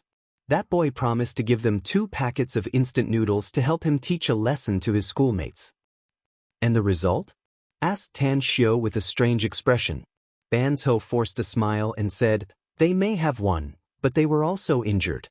The other party was a bit more than a dozen people against the 5 of them. Are you sure they won when a dozen children fought against the 5 of them? Asked Tan Xiu. Yeah. Banzhou nodded. The 5 of them were fighting with a group of children when I first saw them. I asked them and learned that the 5 of them were adopted by that old man, who taught them some martial arts. I learned about the old man's identity and learned that he used to be a martial arts grandmaster. But he lived in seclusion because his legs were broken when he sparred with others in his early years. Let's go inside. Tan Xiu nodded. Let's talk inside. All right. Banzhou replied and followed Tan Xiao toward the commercial car. The car door opened. Tan Xiao sat in the front passenger seat, while Banzhou registered at the gate and drove into the villa area. Tan Xiao didn't look back, even though he knew that the 5 children were sitting in the back 2 rows. However, he didn't use his eyes to observe them. Instead, he used his divine sense to examine them. 2 boys. 3 girls. The clothes they wore were very ordinary, and their appearances were also very ordinary. All 5 of them had some injuries on their bodies, but they were all small injuries that did not hinder them at all. At this moment, they were all looking at the back of their heads with curiosity and vigilance in their eyes. Don't worry, I'm not a human trafficker. After the MPV stopped in the courtyard of the villa, Tan Xiao finally turned around and glanced at the 5 children. He said this with a faint smile and went straight out of the car. After leading them into the villa's living room, Tan Xiao waved his hand and said, "You 5, take this place as your home for the time being and look around." Finished. He looked at Banzhou and pointed to the opposite sofa. After sitting down, he said with a smile, "You've been looking for street children recently. Tell me about it." Banzhou forced a smile and said, "Boss, the work you asked us to do is very meaningful, but I really don't want to talk about it. I've seen too much and know too much. Every time I look at these street children, I feel a bit sad. We're much luckier than those children, and we're also much happier. Recalling the time when I was a gangster and wasted my time, I feel that this kind of life seems to have become more valuable."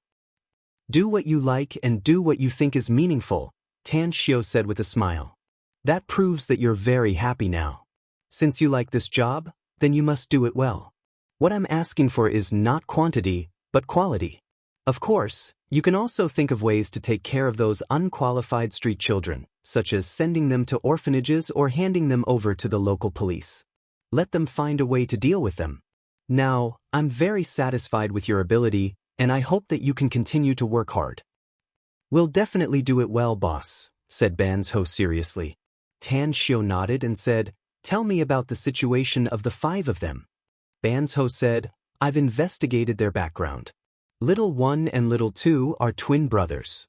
The old man found them as abandoned babies during his morning exercise at the riverside. The 3 of them were also abandoned and then sent to a local orphanage. As a result, the orphanage closed down, and the problem of how to settle the children inside couldn't be solved.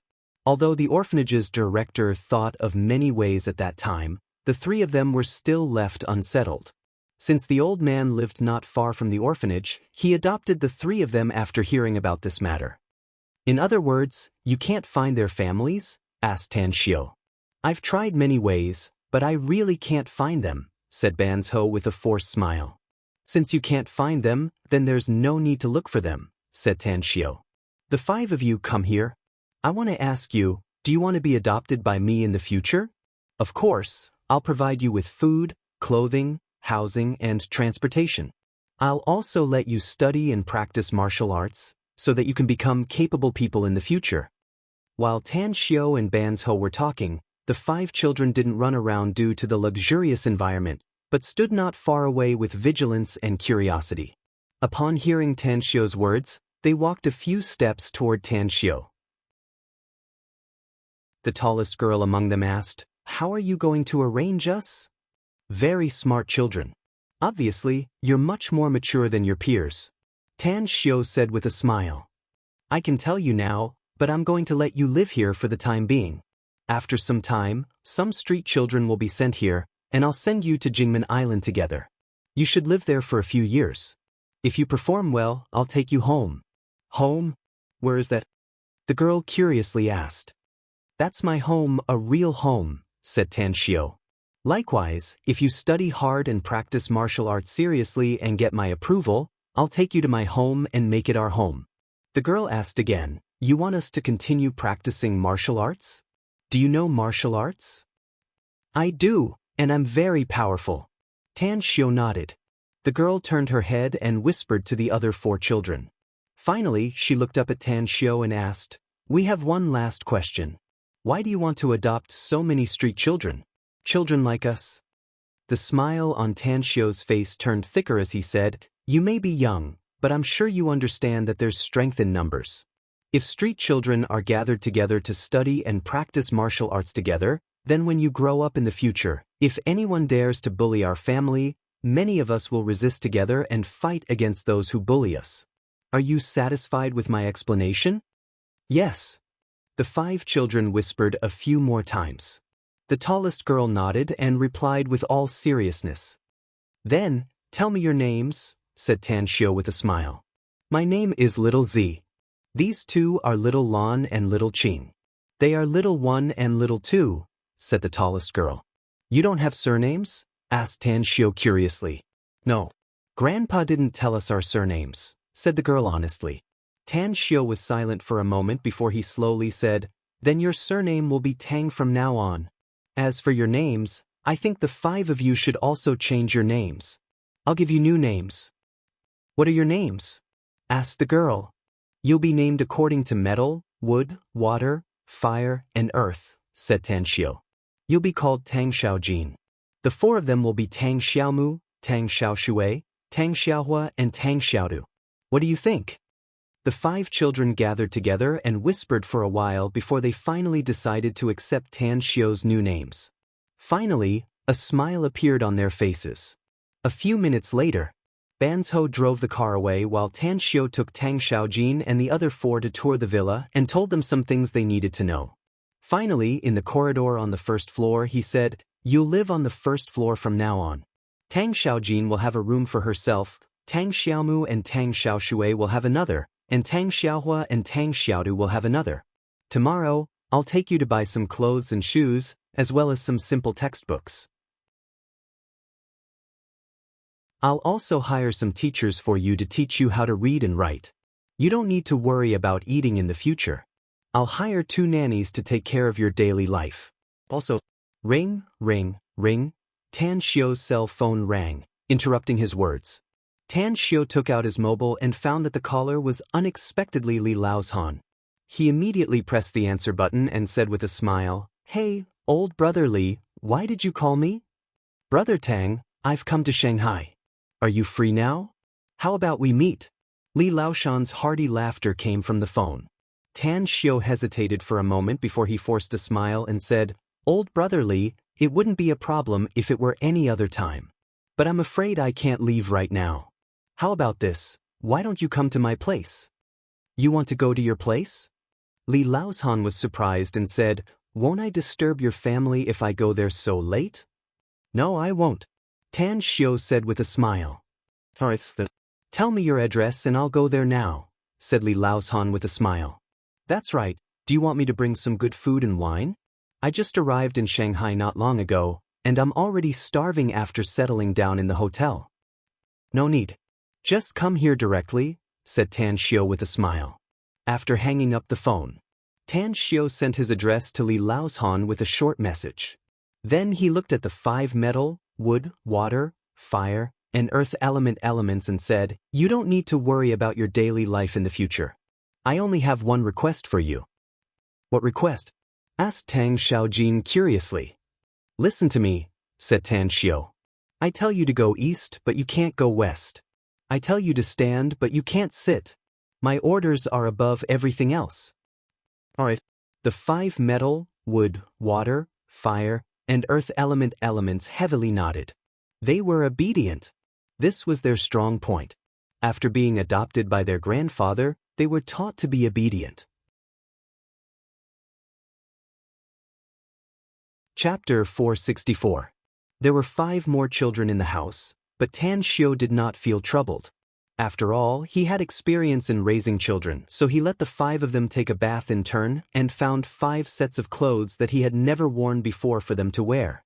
Although it looked like a robe, at least he didn't have to wear dirty clothes. Have you finished eating? Tan Xiu looked at the 5 little guys sitting in the hall and asked with a smile. No. Tang Xiaojin shook her head. Tan Xiu smiled and dialed Qinan's number, asking her to send some food over. Li Laozhan hurried over before the food arrived. Brother Tang, I hope I didn't disturb you by visiting so late at night? Li Laozhan, who had a big belly, wore a smile on his chubby face. Except for the beautiful female secretary who followed him into the villa hall, The other 4 bodyguards stayed in the courtyard. Tan Xiu smiled and said, "It's okay. Since Brother Li has come to Shanghai, no matter how busy you are, I have to welcome you. However, I don't feel at ease leaving the 5 little fellows at home, so I can only trouble old Brother Li to come here personally." Li Laoshan's gaze fell on the 5 people of metal, wood, water, fire, and earth. "They are," Tan Xiu smiled and said, "they are my adopted children. What are you waiting for? Call for help." So, Tang Xiaojin and the other 4 children shouted anxiously. "Hello." Li Laoshan nodded with a smile. "Finished." Only then did he look at Tan Xiu and gave him a thumbs up, praising, "You're really good, Brother Tang. You're willing to adopt these children at such a young age." Tan Xiu let out a faint smile and said, "Little Jean, go back to your rooms first. I'll call you when the food is delivered.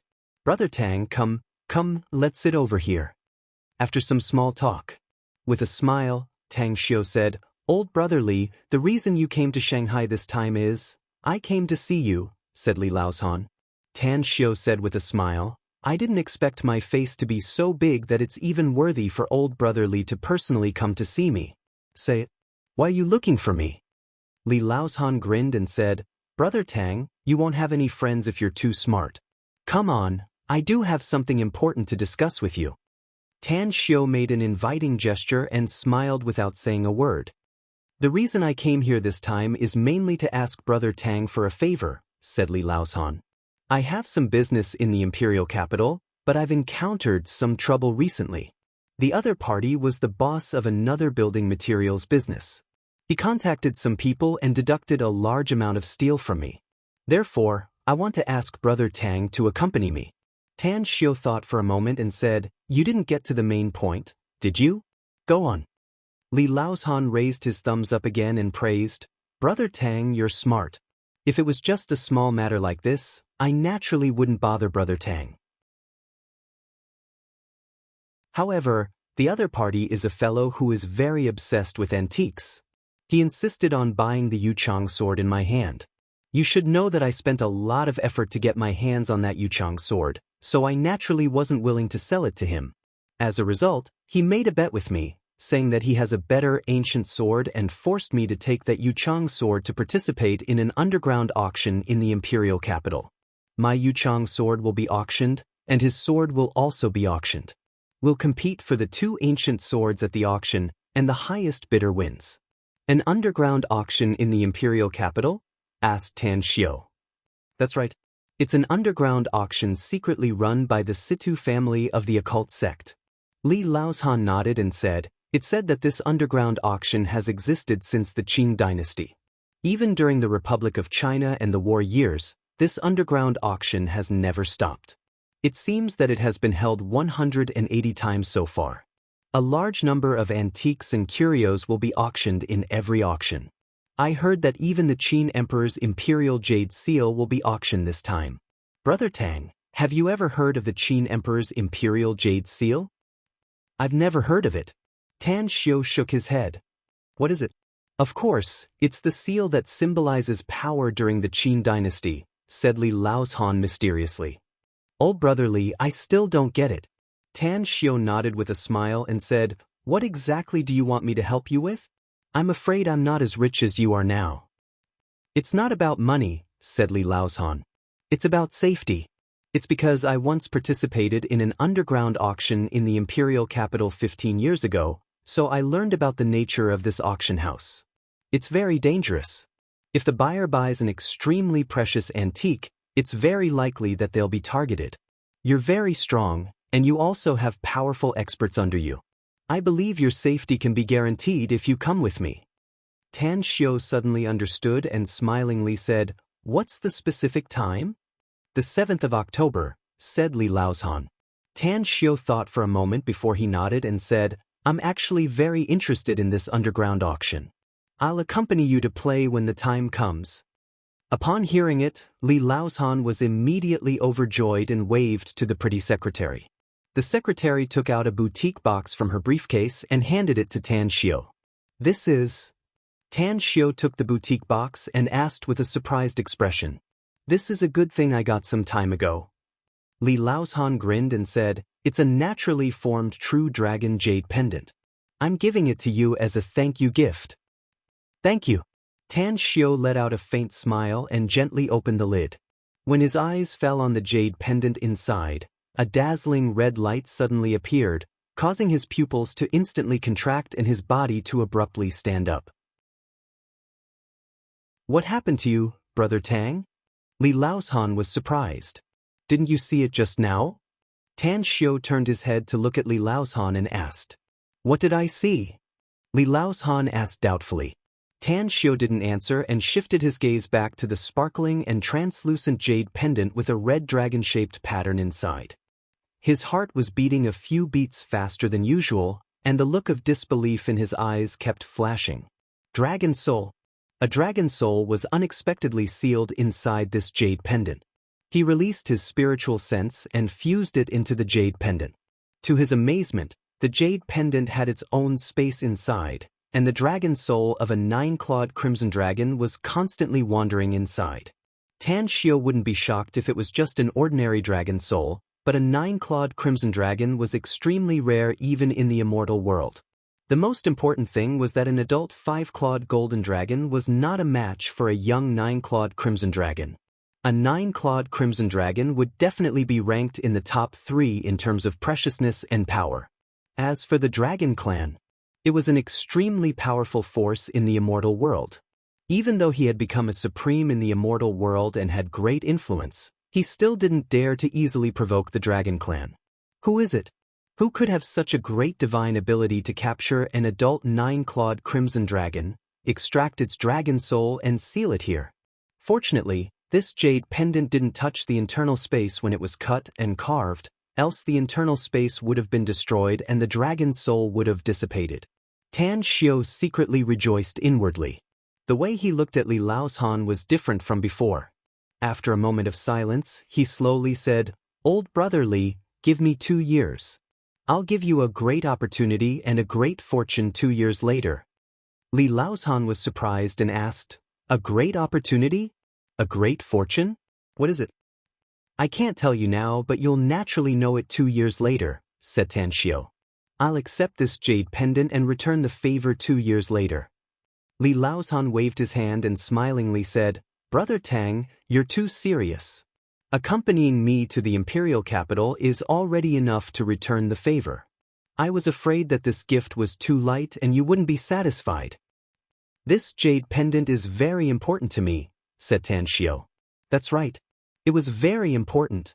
Tan Xiao's current cultivation had reached a bottleneck, and the further he went, the more difficult it would be. However, it was different to have the dragon soul of a 9-clawed crimson dragon. Once his cultivation broke through to the last layer of the heavenly art of cosmic genesis, which was the 9-controlled Dan realm, he would be able to devour the dragon soul. At that time, he would definitely be able to directly cross the first layer and step into the second layer. Tan Xiao had thoroughly studied the heavenly art of cosmic genesis. Once he broke through to the second stage, it would be equivalent to an ordinary cultivator stepping into the immortal realm. Some cultivators were unable to break through in their entire lives, unable to seek the Tao and become immortals. Some cultivators had to go through untold hardships and spend countless years before they could ascend to become immortals. But if he devoured the dragon soul of a 9-clawed crimson dragon, not only would he reach the immortal realm, but he could also take the opportunity to condense an immortal soul. Once the immortal soul and the dragon soul fused, he would be able to cultivate some secret arts of the Dragon Clan. Dragon. His whole body was a treasure. Dragon. His physique was formidable. Tan Xiao could even be sure that after devouring the dragon soul, his body would be far stronger than those immortals. Even the demons in the demon world would be unable to be compared to him. Li Laozhan looked at Tan Xiao, who looked pensive and curiously said, "Big bro Tang, isn't this just a jade pendant? Is it worth your exaggeration?" "Old brother Li, it may not be of much benefit to you, but it's very, very important to me." Tan Xiao shook his head. "Have you ever heard of such a phrase?" "No." Li Laozhan shook his head. Tan Xiao smiled and no longer explained. He pretended to put the jade pendant in his pocket and then quietly put it into his interspatial ring. Then he smilingly said, "Forget it since you've never heard of it. I'll explain it to you later if there's a chance. The food and wine should be delivered soon, so let's have a good drink." "No problem." Li Laozhan smiled and said, "Drinking wine and eating meat with Brother Tang is a great pleasure in my life. Now, let's talk about your batch of steel," Tan Xiu said with a smile. "I don't quite understand why someone detained your steel." Li Laozhan chuckled and said, "The other party is very powerful in the imperial capital. The only way to detain my batch of steel, and with a justifiable reason at that, is to ask someone from the officialdom. However, that guy said that as long as I take the Yuchang sword to the auction, he will hand it over regardless of the result. Furthermore, not only will he not obstruct me from doing business in the Magic City, but he will also help me instead." "So to speak, he's not an enemy then," Tan Xiu said. "He's not exactly an enemy. It's just that he's too good at scheming, which I don't like." Li Laozhan said, "If possible, I'd like to have less dealings with him later."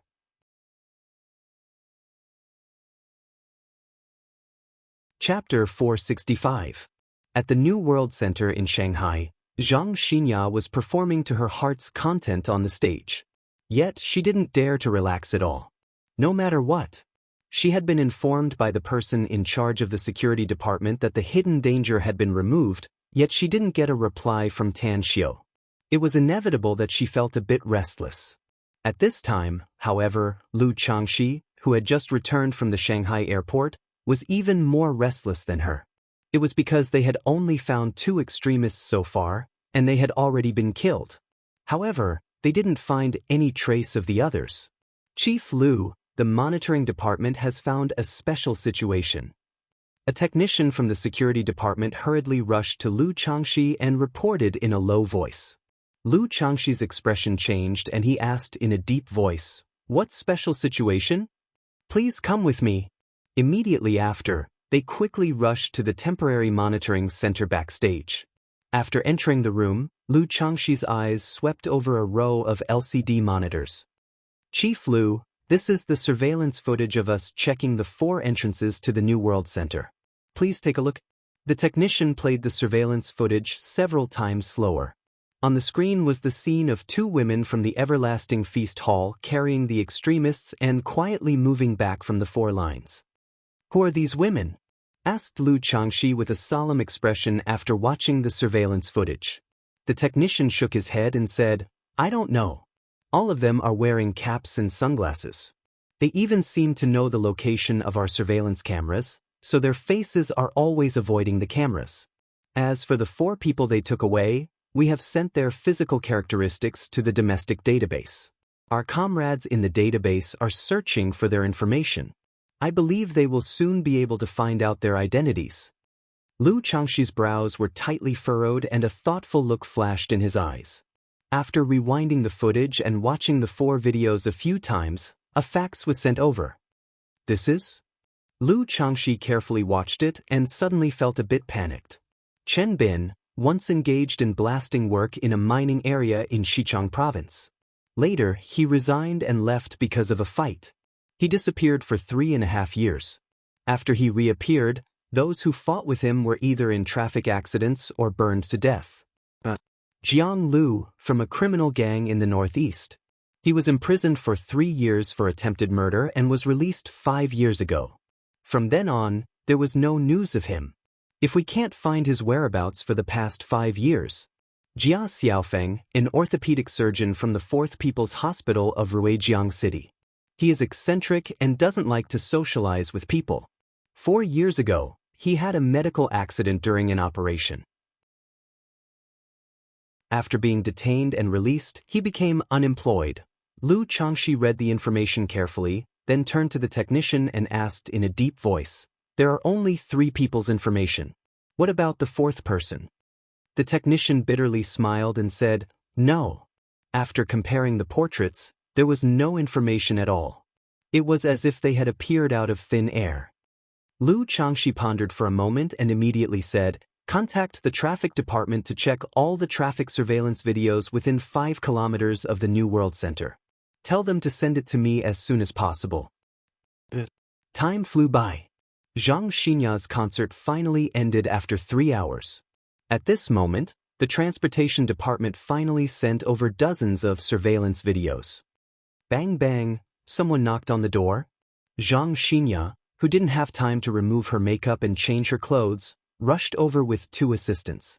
When she was alone in the monitoring room, she hurriedly asked, "How is it? Have you found those criminals?" "We've killed 2 of them and are now investigating the identities and whereabouts of the others," said Lu Changxi. "Also, the concert has ended, but the tens of thousands of spectators are still slowly leaving the venue. Our people are now outside to prevent them from leaving in an orderly manner. Only after the tens of thousands of spectators have completely left will the security risk be truly eliminated." "What about Tan Xiu?" asked Zhang Xinya. "Isn't he cooperating with you to find the whereabouts of those criminals?" "I don't know for the time being." Lu Changxi shook his head. "He helped solve the situation at the Shanghai airport and then directly left. Aren't you friends with him? Why don't you call him and ask?" "Shanghai airport? What's the situation at the Shanghai airport?" asked Zhang Xinya, confused. "Could it be?" Lu Changxi nodded and said, "That's right.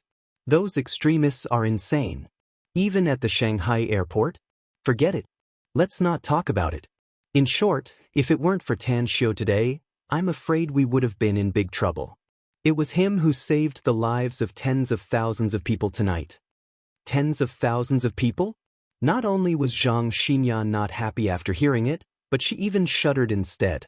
She simply couldn't imagine how insane those extremists were to actually bring such great harm to society. "Give me my phone." Zhang Xinya asked her assistant for a mobile phone and contacted Tan Xiu. After learning that Tan Xiu had returned to the Blue Star Villa complex ahead of time, she immediately told Tan Xiu that she would look for him later. "Let's go together, Miss Zhang," said Lu Changxi. "I also have something I want to talk to Tan Xiu about," said Lu Changxi. Zhang Xinya hesitated for a moment before she nodded and said, "All right. I'll go remove my makeup first. Let's meet at the East Gate later." Outside the concert venue, a group of students from Shanghai University came out together. Each of them had an excited expression on their faces, feeling that they were really happy tonight. Zhang Xinya's concert was very successful. The entire concert was filled with cheers, and Zhang Xinya's beautiful voice brought them a musical feast. "She's worthy of being my goddess. Zhang Xinya's voice is the best in the world. I must work hard and make money in the future. When I climb to the top of the world in the future, I must marry my goddess Zhang." Zhao Liang clenched his fists with a firm and yearning look on his face. Bah! More than a dozen middle fingers were pointed at him. Cough, cough, Zhao Liang coughed a few times. He awkwardly raised his hands and said with a smile, "Please don't take it seriously, everyone. I'm just kidding. The moon is really round today." "The moon? Really round?" Everyone looked up at the curtain of the night and then rolled their eyes at him. The weather today was bad with layers of dark clouds. How could there be a moon? The smile on Yukai's face faded a lot as he muttered, "Big Bro Tang has always been a man of his words. He said that he would come to see Zhang Xinya's concert today.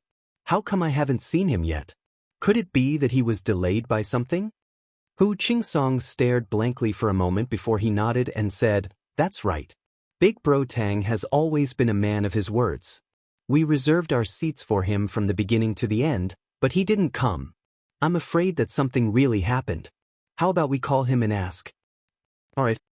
Yu Kai directly grabbed his cell phone and dialed Tan Xiu's number. After inquiring about it, he then hung up the phone.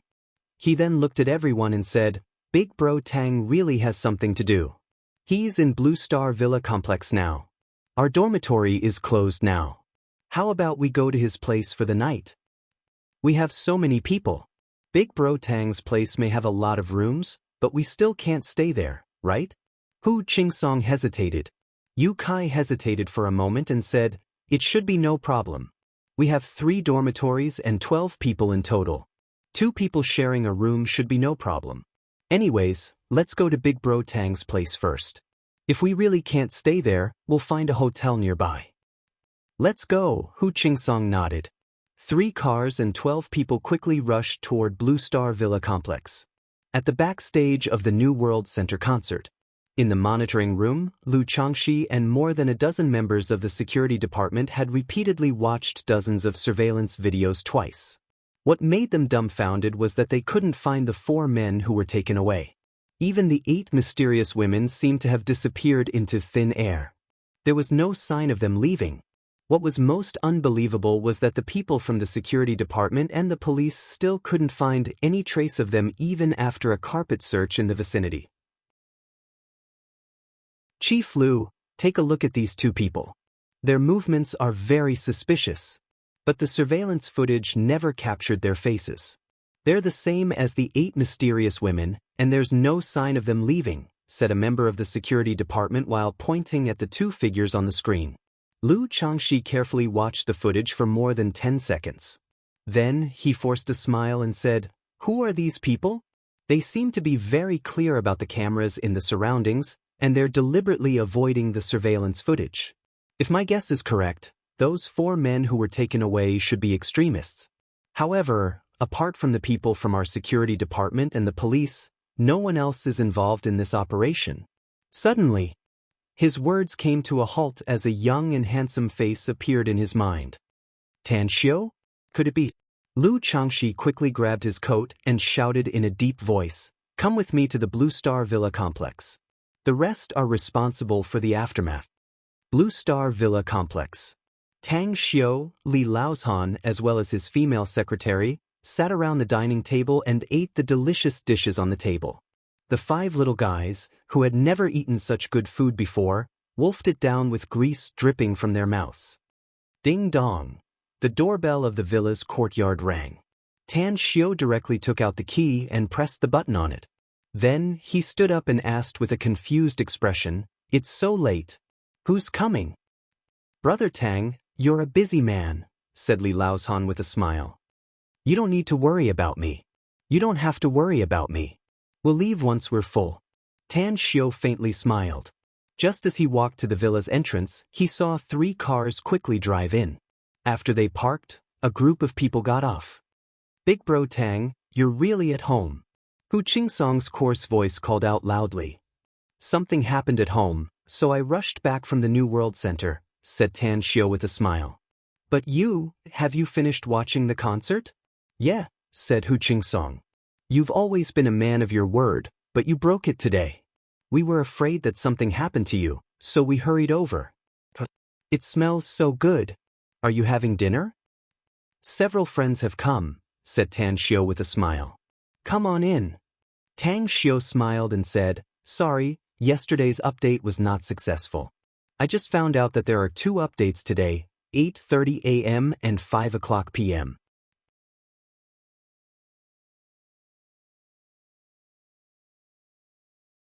Chapter 466.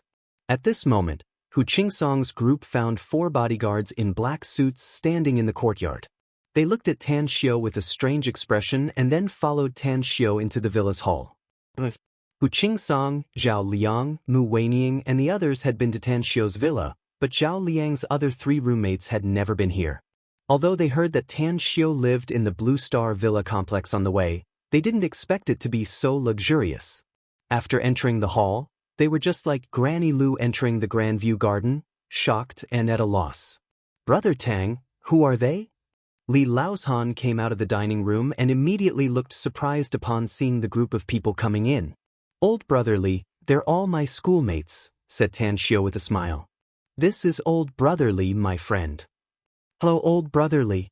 Although this was the first time they saw Li Laozhan, they could feel that he was not an ordinary person from his imposing manner.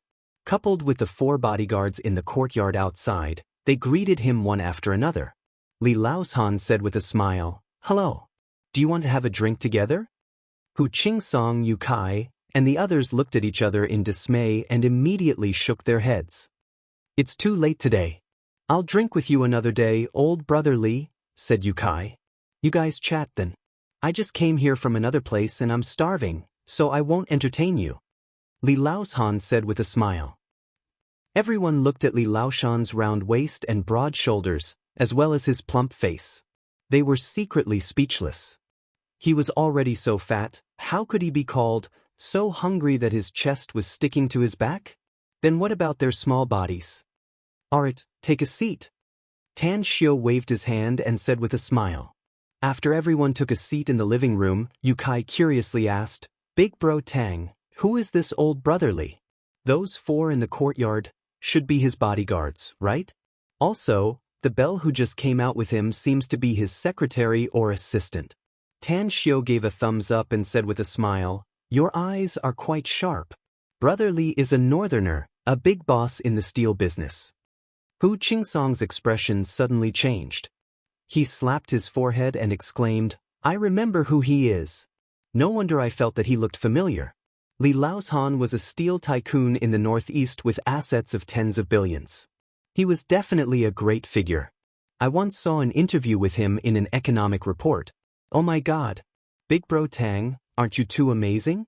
You even know such an awesome person? Tan Xiao couldn't help laughing and said, I didn't know old brother Li's identity when I met him. Also, when making friends, you don't have to care about the other party's identity. As long as you get along well, you can become friends. Hu Qingsong gave him a thumbs up and praised, You're truly worthy of being Big Bro Tang. What you said may seem light and breezy, but it's full of truth. I'm convinced. Big Bro Tang, I used to think that I'm awesome enough, said Yukai with a face full of approval. Because of my family background, I got to know a lot of people in the business world through my dad. But now, I'm nothing compared to you. From now on you're my idol. Come, accept my knee. Fuck off, Tan Xiao cursed with a smile. Ding, dong, the courtyard's doorbell rang again. Tan Xiao stared blankly for a moment. A strange expression appeared on his face as he muttered, Who is it this time? My place used to be deserted. How come it's so lively tonight? After saying that, he pressed the remote control button on the key. As he walked out of the villa's hall, he saw Lu Changxi, along with several members of the security department, as well as Zhang Xinya and her agent, coming in from the courtyard. Director Lu Xinya. Tan Xiao greeted them with a smile. Upon seeing Tan Xiao, Zhang Xinya looked a bit excited. She originally wanted to speak, but she glanced at Lu Changxi and swallowed back the words that were about to come out of her mouth. With a trace of seriousness on his face, Lu Changxi said, Tan Xiao, I'm really sorry to disturb you so late. But I have something important to discuss with you, so, it's all right, said Tan Xiao with a smile. But there are a lot of guests at home, so I'll greet them first. Let's go to my study room to talk. Guess? Lu Changxi stared blankly for a moment. He immediately thought of those mysterious people who appeared near the New World Center, so he nodded without hesitation and followed Tan Xiao into the villa. Heavens! I'm not dreaming, am I? WWW Goddess. Zhang Xinya? Qingsong, quickly pinch me. Let me see if I'm dreaming or not. Zhao Liang looked at the door. When his eyes moved from Lu Changxi and the others to Zhang Xinya, he immediately jumped up and exclaimed in disbelief. Hu Qingsong ignored him because he was also dumbfounded. At this moment, there were only 2 people who were sober, Mu Weining and Yukai. Mu Weining had been very silent tonight. Now that she saw Zhang Xinya, she suddenly felt that her mood was even worse. Yukai, on the other hand, looked at Zhang Xinya with a strange expression before his eyes fell on Tan Xiao. Tan Xiao looked at the expressions of his classmates and secretly smiled wryly inside. However, he was too lazy to introduce them to each other, so he directly said, You guys continue playing. I have something to do, so I won't accompany you. Xinya, the concert just ended. You must be very hungry now, right? Take them to the dining room. My friends are having dinner there, as well as some of my adopted children. You should also go inside and eat something. I'm not hungry. Zhang Xinya shook her head and said, I want to go to the study room with you. Tan Xiao shook his head and said, Even if you go there, you won't be able to participate in our discussion. Don't worry. He looked deeply at Tan Xiao and asked, How much do you know about our security department, Tan Xiao? I don't know much about it. Tan Xiao shook his head. Since you don't know much about it, then I'll tell you about it, said Lu Changxi. Our security department is responsible for maintaining the internal stability of the country and severely cracking down on those who pose a threat to the country. We'll investigate any unstable factors to ensure the country's peace and stability, as well as the safety of the people. And then, Tan Xiu nodded. However, what happened tonight? Although Zhang Xinya's concert ended smoothly and the airport didn't suffer too much damage, we only killed 2 of those extremists, said Lu Changxi. If my guess is correct, the number of these extremists is far more than that. Tonight, our people from the Security Department, the Public Security Department, and the Transportation Department worked together to investigate something and discovered that a group of mysterious people appeared near the center of the New World. In the end, they did something and disappeared in an extremely secretive manner. Having said that, Lu Changxi stared at Tan Xiu's eyes without blinking and continued, I came to you for only one purpose, and that is to know the truth. You can go to the investigation agency if you want to know the truth, Secretary Lu, said Tan Xiu calmly. It shouldn't be difficult for you to find out the truth given your authority and ability. Why did you come here to find me? Tan Xiu, you're the only one who participated in tonight's operation aside from us. Lu Changxi shook his head. One extremist was captured at each of the 4 gates of the New World Center and then taken away quietly. I think you should know about it. I really don't know what you're talking about, said Tan Xiu with a frown. Lu Changxi stared at Tan Xiu and said word by word, We're all sensible people, Tan Xiu. Do you really want me to say it so clearly? Or do you want to be watched by our security department and then find those people through you?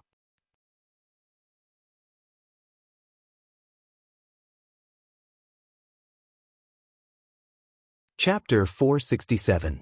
Tan Xiu didn't show any fear in the face of Lu Changxi's aggressive aura.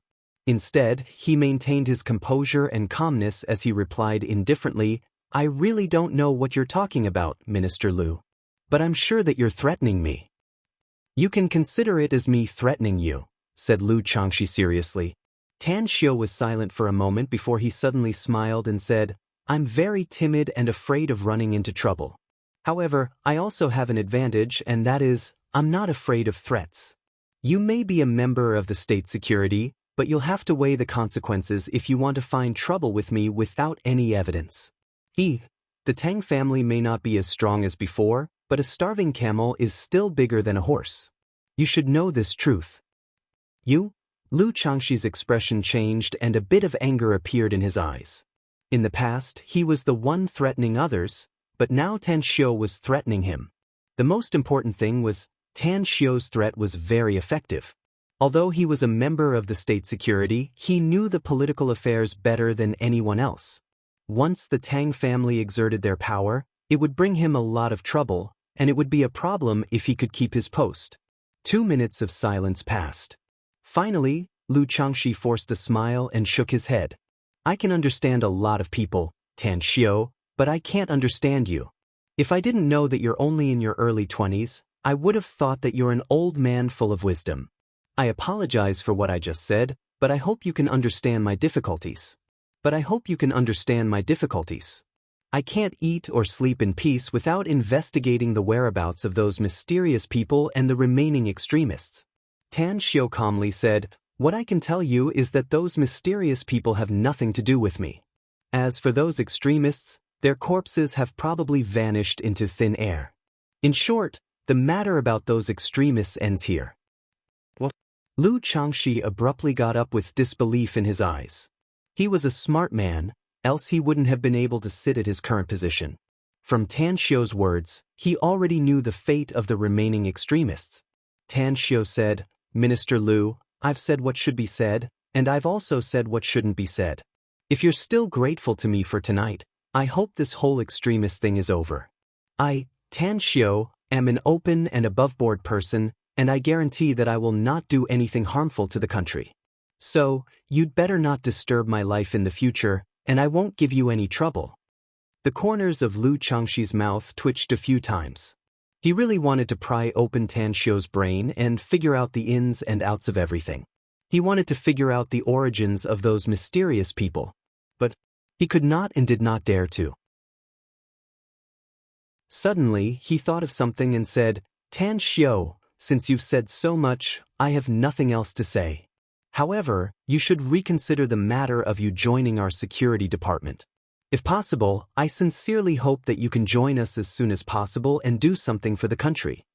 Tan Xiu waved his hand and said, I've made it very clear before that I won't consider joining any department before I graduate from college. Lu Changxi forced a smile and said, Tan Xiu, don't you know that the greater the ability, the greater the responsibility? Your special ability is exactly what we need the most. Minister Lu, I believe that the world is big and full of strange things. As long as the people of your security department seriously look for me, there are many strange people and strange things in the country, said Tan Xiu. So, it doesn't matter if I'm there or not. I must finish my college in peace. As for the future, we'll talk about it later. Lu Changxi shot a deep look at Tan Xiu. He then got up from the sofa and said, Since your attitude is so clear, then I won't force you to do something against your will.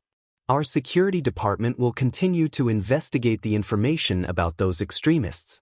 I hope that one day, you can tell me everything you know. Alright. Tan Xiu also got up and said.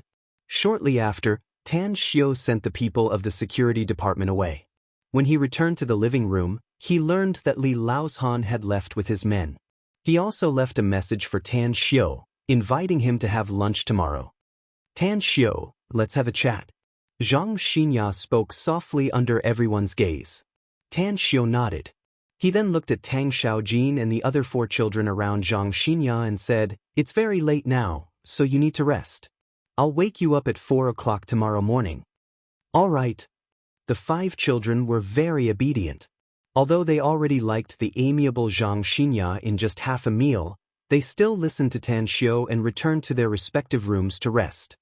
Big bro Tang Wei, said Yu Kai. Tan Xiu pointed to the direction of Tang Xiaojin's room and shook his head. I can't stay there. Yu Kai forced a smile and said, Forget it. We'll stay in the hotel. As a matter of fact, we came here in the evening to see if you're okay. I'll go to campus tomorrow, said Tan Xiu with an indifferent smile. Then we'll leave first. See you tomorrow. Yu Kai nodded. Suddenly, Mu Weining took a step forward. She looked at Tan Xiu and then at Zhang Xinya. A thoughtful look flashed in her eyes as she said, Tan Xiu, it's not convenient for us 4 girls to stay in a hotel.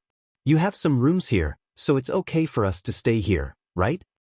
2 rooms for 4 girls, it's okay, said Tan Xiu. It's not your first time staying here, so you can pick your own room. I'll go to the study room with Xinya to talk about something. A minute later, Tan Xiu and Zhang Xinya appeared in the study room. Tan Xiu sat in his previous position, but his mood was completely different. Looking at Zhang Xinya's dazed look, he took out a cigarette, lit it up and took a puff. Then he said with a smile, Hey, superstar, you said you wanted to talk to me. That should be an excuse, right? Looking at your dazed look, you don't have any intention to chat with me.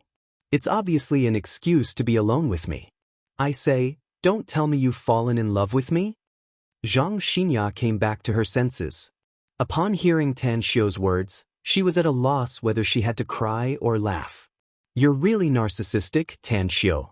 Though I do have a little bit of admiration for you, it's still far from falling in love with you. My mind was wandering just now because I was thinking about something. What is it? Asked Tan Xiu with a smile. Who do you think is more beautiful, me or Mu Weining? Asked Zhang Xinya with a smile. I'll definitely say you're beautiful if you ask me now, said Tan Xiu with a smile. I'll definitely say that she's beautiful if it's Mu Weining who asked me at some other time. I'll definitely say that both of you are beautiful if both of you are here. Zhang Xinya rolled her eyes at Tan Xiu and snappily said, You men are all the same. You say one thing but mean another. You never speak the truth. Tan Xiu couldn't help laughing and said, I just want to have a pleasant chat. Women are all narrow-minded, so I won't offend this beauty in front of me. After that, Tan Xiu suddenly froze. He subconsciously touched his mouth with a surprised look on his face. It was because he found that his EQ seemed to have become higher. Had it been in the past, he would never have had such a thought just now. Could it be? Was it because he was with Yu Kai and Hu Qingsong that he was influenced by them? Zhang Xinya no longer talked about this topic. Instead, she asked, "What did you do tonight, Tan Xiao?"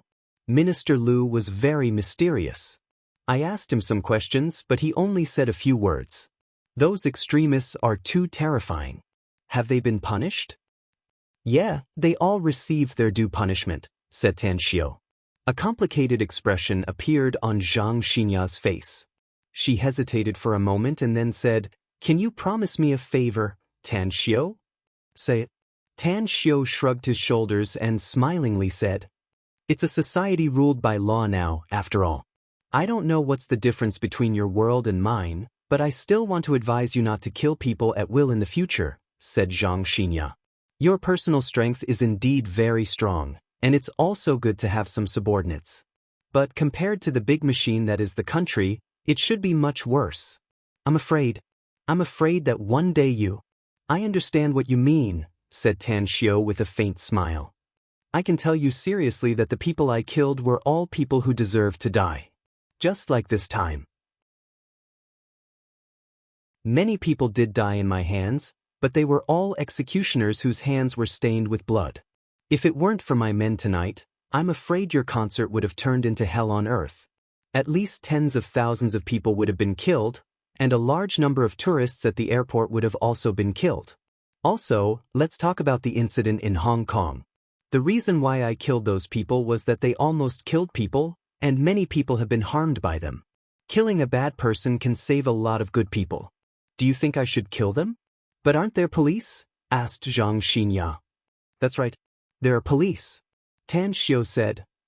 "But why were they still alive and well before I killed them? They have committed many evil deeds, and it shouldn't be a short time, right?" Zhang Xinya was speechless. Tan Xiao took a drag on his cigarette and said with a smile, "Xinya, I can feel your kindness. Don't worry about it. I know what I'm doing. Not only will I not hurt good people, but I'll also do my best to help them. I'll kill the bad people as long as the news doesn't leak out. But once the news is leaked, I'll naturally think of other ways, such as adding fuel to the fire and letting the law punish them." Zhang Xinya heaved a sigh of relief. A smile reappeared on her beautiful face as she nodded and said, "It's good that you know what you're doing. You've helped me many times since we met. You're very important to me, and your position in my heart is no lower than Lulu's. So take care." Tan Xiao nodded with a smile and suddenly asked, "How come Ouyang Lulu is so quiet tonight? She should have run to me if it's according to her previous character, right?"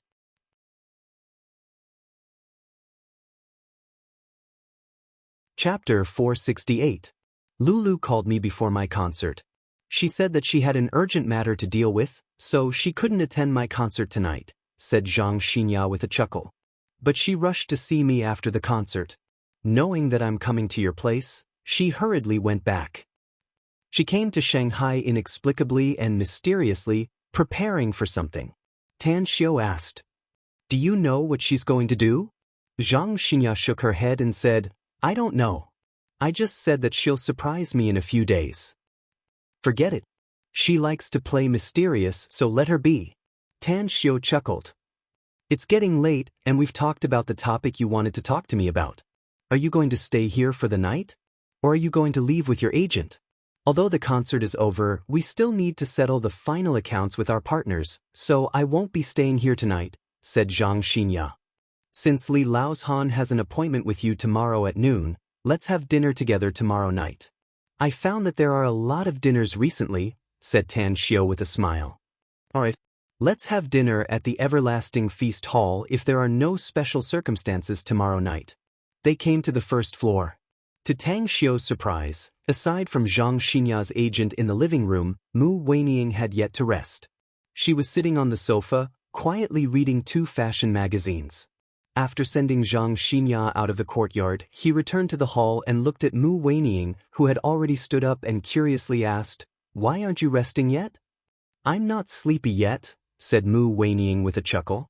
Tan Xiao walked to the opposite side and sat down, saying with a smile, "Are you hungry? Do you want me to take you out to eat something?" "Haven't you already eaten?"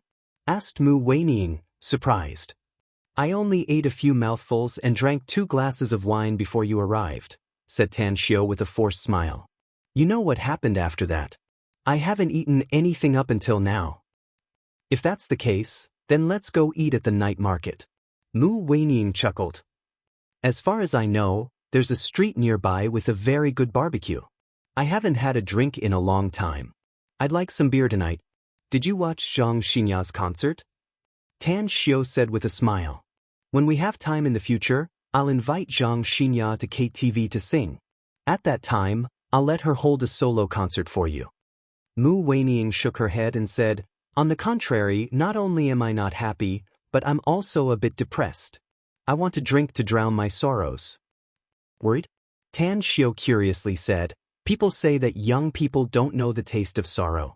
You're still young, and you're still a good baby enjoying life in the cradle on campus. Why are you so worried? Mu Weining said, let's go. When we get to the night market, we can talk while eating. 10 minutes later, Tan Xiao and Mu Weining appeared on a nearby food street. Although it was already late at night, the street was still brightly lit and very lively. Many men and women sat in the open-air barbecue stalls on both sides of the road, eating, drinking, and laughing. However, the arrival of Tan Xiao and Mu Weining still attracted a lot of people's attention. Among them, most of them had their eyes lingering on Mu Weining. Boss, 20 mutton skewers. Grill some more. Mu Weining skillfully called out to the stall owner.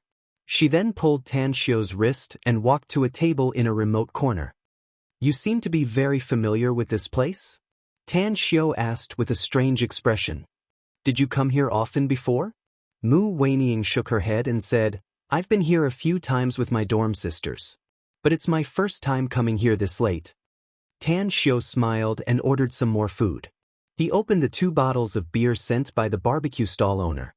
After pouring 2 glasses, he said with a smile, now can you tell me what you're worried about? I'm worried about 2 things, said Mu Weining. Which 2? Tan Xiao curiously asked. First, I'm worried about my man. Second, I'm worried about my business, said Mu Weining. Tan Xiao looked at Mu Weining with a strange expression on his face. He was shocked by these 2 answers. Mu Weining, you're the first beauty in the imperial capital and also the first campus belle of Shanghai University, yet you're still worried about your man? Are you kidding me?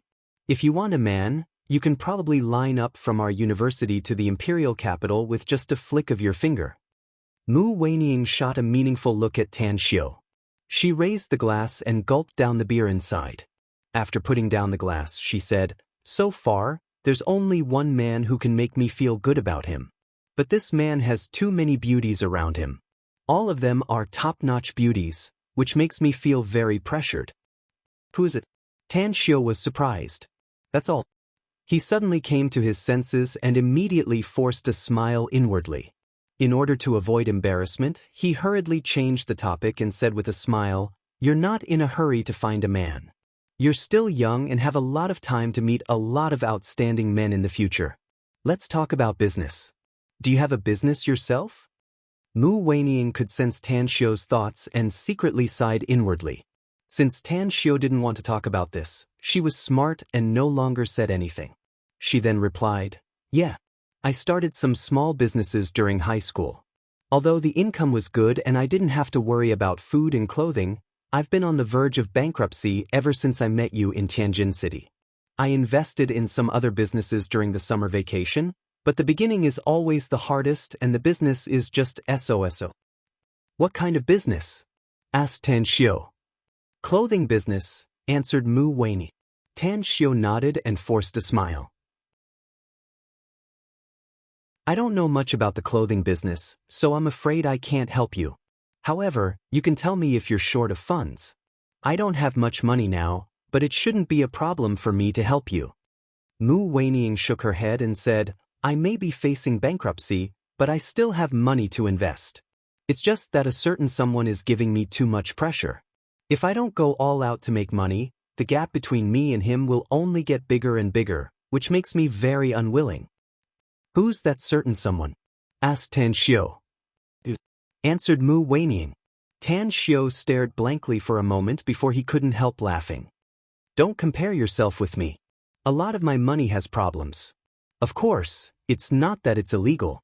It's just that a horse won't get fat without grass at night, and a man won't get rich without a windfall. My windfall sources are a bit too much.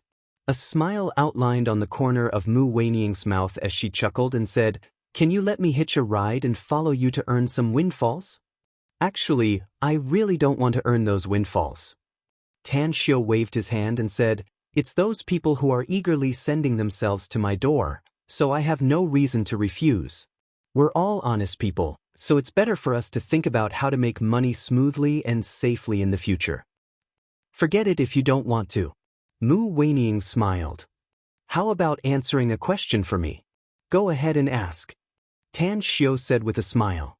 Mu Weiniang curiously said, "I know that your attainments in painting and calligraphy have reached the pinnacle, and I also know that your attainments in music have far surpassed those grandmasters. I once heard you say that you're proficient in zither, chess, calligraphy, and painting, and you're omnipotent in poetry and song. Are you really as good as your zither and painting skills in these fields? It's said that there's always someone better than you out there, but I'm confident that it's hard for me to meet my match," said Tan Xiu confidently. "What else do you have besides these?" Mu Weiniang's eyes lit up as she asked with a smile. "I have a lot of skills," said Tan Xiu with a smile. "You'll naturally know about them after getting along with me for a long time. Come on, have another drink. The kebabs should be ready soon. Let's moisten our throats first." Mu Weiniang couldn't help but burst into laughter. The duo ate the barbecue and chatted about various topics, drinking a glass of beer from time to time. More than an hour later, the two of them drank 6 bottles of beer and ate all the barbecue they ordered. However, there were a few small incidents during this period. They were all drunk men who came over to strike up a conversation with Mu Weiniang, but they were all sent away by Tan Xiu. On the way back, Tan Xiu had a whole new level of respect for Mu Weiniang. A girl drank 3 bottles of beer, but it was as if nothing had happened. Her beautiful face was neither red nor white, and only when she spoke from time to time would she spit out a lot of alcohol. The next day, Tan Xiu got up at 4 o'clock and woke up Tang Xiaojin, Tang Xiaomu, and the others. He let them exercise their muscles and bones in the yard and understand the martial arts they used to practice. "Your foundation is pretty good. It seems that the old man who adopted you has trained you well. Today, I'm going to teach you a set of body tempering technique. It's a very simple body tempering technique with a total of 3 moves and 27 styles. The 5 of you can't privately teach it to others. Practice it 3 times a day." Tan Xiu taught the 5 of them a very common body tempering technique in the immortal world. Because they learned very slowly, Tan Xiu practiced it for them more than a dozen times and seriously guided them for nearly 2 hours.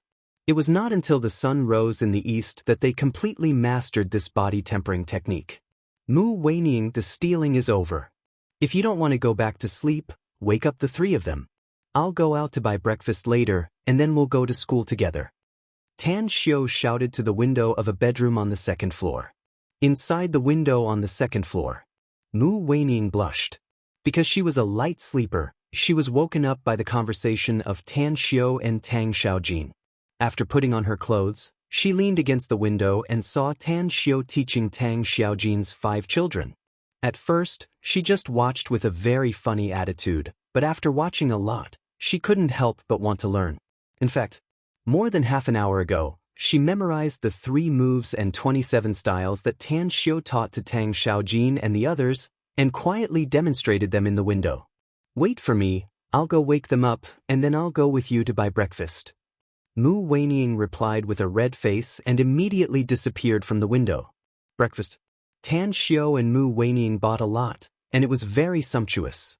Because Tang Xiaojin and the others were growing, Tan Xiu even bought some fresh beef that had just been cooked. After eating, he told Tang Xiaojin and the others to stay at home, and told them that he would come back after a class to buy clothes, books, and daily necessities for them, and then rush to school with Mu Weiniang and the others. Because the Land Rover SUV was abandoned on a road not far from the airport yesterday, and he didn't want to attract attention, after leaving the villa area, he directly took a taxi to school.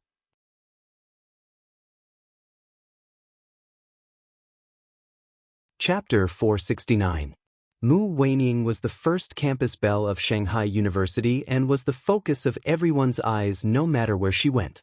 Meanwhile, Tan Xiao had caused a sensation all over the country with his playing and singing, making him a very famous star on campus. The two of them walking side by side on the campus road naturally attracted the attention of countless people. However, they had long been accustomed to being the focus of attention, so they didn't care about the countless students pointing fingers at them. Wei Ning, Li Xinjie and the rest left in a hurry. What are they going to do? Tan Xiao curiously asked while walking on the tree-lined path. Maybe they have something to do. Mu Weining slightly smiled. Her answer was a bit evasive. She had both beauty and wisdom. She was familiar with the disposition of her 3 dormitory sisters, so how could she not know that they hoped that she and Tan Xiao could be together? Hence, they excused themselves to leave, hoping that she and Tan Xiao could be alone. Alas! Mu Weining sighed inwardly. She had expressed her feelings last night. Although it was very tactful, Tan Xiao's attitude at that time made her feel very helpless. She never thought that one day she would be tempted by a boy 2 years younger than her, nor did she expect that a boy would refuse her. Ring, ring, ring. The cell phone rang. Tan Xiao took out his mobile and looked at the caller ID. After picking it up, he smilingly said, "Kong Xia, is there something you need to call me now?" "Boss, our magnificent Tang Corporation has encountered some troubles." Kong Xia's cold voice came from the phone. "What troubles?" Tan Xiao frowned and asked. "Our company's business has been booming ever since the 3 products of our company hit the market," said Kong Xia. "But our business model is to produce and sell our products by ourselves without any agents, so the domestic situation is still good. But in the last half-month, many business giants from all over the world, as well as hundreds of companies engaged in the wine industry, cosmetics, and healthcare products, have sent their representatives to our company, hoping to cooperate with us. You've asked me about this issue before, and my answer is very simple. Our products will not go abroad for the time being," said Tan Xiao. "What troubles are you talking about?" Kong Xia forced a smile and said, "I've refused all of them according to your order, boss. Therefore, more than a dozen forces are relying on their wealth and strength to launch a large-scale attack on some of the raw materials our company needs. Just last night, some people secretly contacted several senior executives of our company and offered sky-high prices, hoping that they could get the formulas of God's nectar, skin care lotion, and scar removal cream. Fortunately, boss, you held a celebration banquet in Star City a few days ago and showed them your strength, so they could see your strength and got a lot of rewards." "Boss, they've been waiting for a good news, so they found me in time and told them about it." A cold light burst out from Tang Xiao's eyes. Tang, it was the core secret of the magnificent Tang Corp's 3 products. Once the formula was exposed, others would be able to imitate it on a large scale, which would greatly impact the company's business. Tan's family's business. Although Tang Xiao was indifferent to money, but now that someone threatened him and wanted to cut off his source of wealth, it was something he absolutely couldn't accept. But don't act rashly and protect our core secrets and the company's top executives. I'll rush back to Star City as soon as the school is closed in 2 days. I'll deal with those people when the time comes. Boss, don't you want to solve these hidden dangers in advance?" asked Kong Xia. "Boss, shouldn't we solve these hidden dangers in advance?" asked Kong Xia. "How can I be sure?" asked Kong Xia with a forced smile. "How can I be sure?" Kong Xia forced a smile and said, "The other party's background is very strong, and 2 of them can be said to be terrifying. Let alone our company's current strength, even if it's 100 times stronger, I'm afraid." "Which 2 forces?" Tan Xiao frowned and asked. "YD Country's Mafia, Tsuba Clan, and M Country's Bronze Group," said Kong Xia. Tan Xiao deeply engraved these 2 names in his heart and said, "I see. Wait for me to go back. What you need to do now is to protect the company's core secrets and the safety of its top executives. As for the raw materials, buy as many as you can. Don't force them if you can't buy them. At worst, let the factory workers rest for a while." "Got it," replied Tan Xiao. After hanging up the phone, Tan Xiao saw Mu Weining's curious expression and lightly said, Something happened in the Blue City Company. Is there anything I can help you with? Mu Weining nodded and asked. No need. I can solve it. Tan Xiu shook his head. I know you're very powerful, but your personal ability is limited, said Mu Weining. If there's anything you need, just say it. I may not have much ability, but I'm the one my grandpa dotes on the most. Tan Xiu's expression suddenly moved and curiously asked, Weining, we've been serious for some time, but I don't know much about your family situation. Are you from the imperial capital? Mu Weining looked at Tan Xiu with a strange expression and said, You don't seem to know anything about my family, do you? Am I really not able to arouse your curiosity? Tan Xiu shook his head and said with a smile. We're friends, but it doesn't mean I need to know your family situation. You see, now that we've come to this point, I'm asking you. The Mu family in the imperial capital. A smile appeared on the corner of Mu Weining's mouth as she said, My grandpa is Mu Qingfeng. Tan Xiu's spirit was shaken and a surprised look was revealed in his eyes. Although the Mu family in the imperial capital was slightly inferior to the Tang family, it was definitely a very powerful family. Old Master Mu Qingfeng was a famous old chief in the past, one of the people who stood at the top of the country's power. I didn't expect you to be a lady from a respectable family. The surprised look on Tan Xiu's face only lasted for a second before it was replaced by an indifferent smile. Mu Weining said with a smile, Tang Ying and I were still young when we met and didn't know anything about family background. But after we grew up, we finally became bosom friends because of our family background in addition to being kindred spirits. Otherwise, how could Tang Ying and I become good sisters given the pride she carries in her bones? It's not that people are snobbish, but it's the secular world that affects people, Tan Xiu said with a light smile. I agree. Mu Weining's eyes lit up. Tan Xiu's words had hit the bottom of her heart. Quickly, the two separated at a crossroad. Mu Weining had to go back to her dormitory first, while Tan Xiu went directly to the teaching building. There was only one class in the morning, and it was still necessary for him to go to the classroom even though he had already finished the content of the class by himself. He didn't dare to skip classes due to the university's credit system. Inside the classroom, almost all the students in the class had already arrived. Upon seeing Tan Xiu's arrival, the originally lively classroom turned into a dead silence in just a few seconds. Many people looked at their mobile phones and then looked at Tan Xiu with all kinds of complicated expressions in their eyes. Hey, Big Bro Tang's face is bathed in the spring breeze. Is it because a good thing is coming? Today, the most famous person in our school is definitely you, Big Bro Tang, and the one who is the most hostile is definitely you. Didn't someone throw bricks and eggs at you when you came here just now? Yu Kai flicked the long hair on his forehead and asked with a smile. With a loud voice, Hu Qingsong directly shouted, Big Bro Tang's body is spotless, how could there be any rotten eggs and mud marks?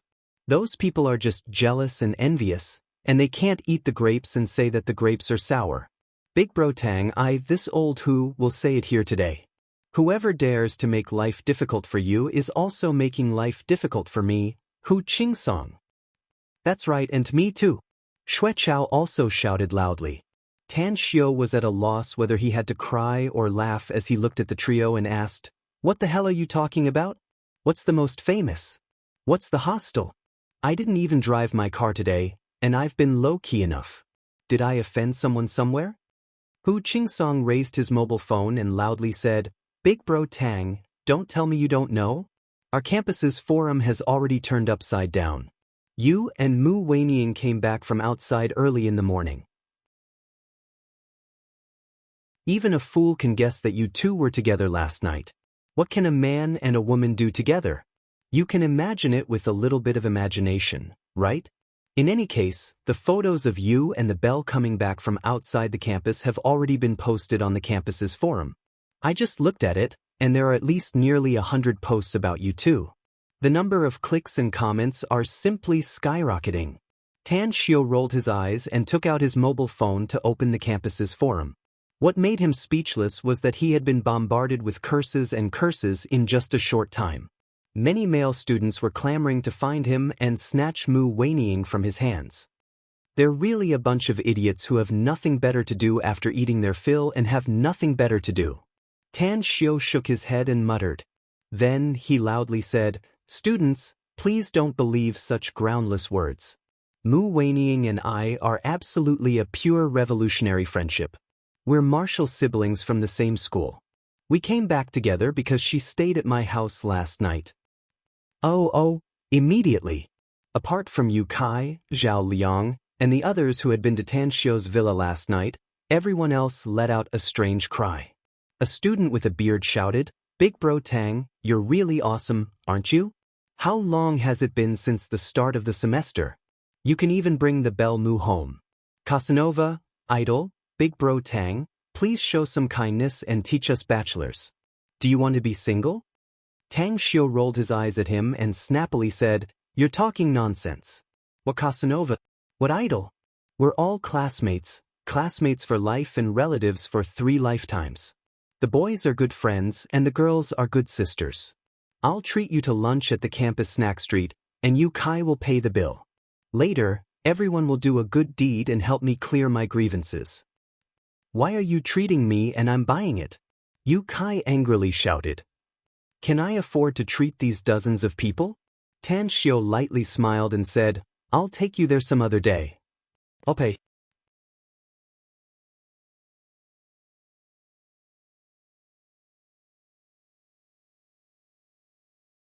Chapter 470.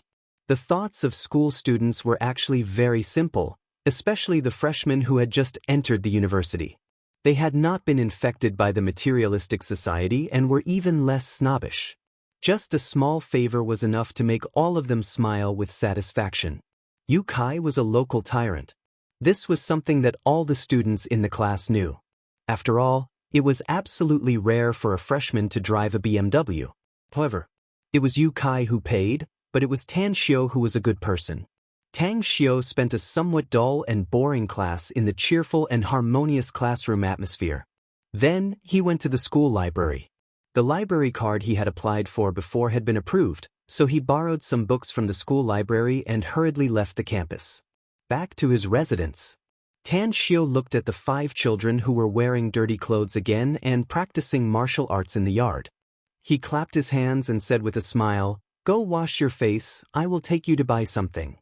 But, although the 5 children had surprised expressions on their faces, they didn't cheer. They didn't have the childishness of children, but the maturity that didn't match their age.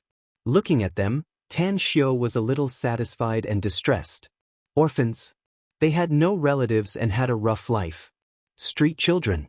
They had no food to eat and were in danger. The tragic fate that befell them did not knock them down.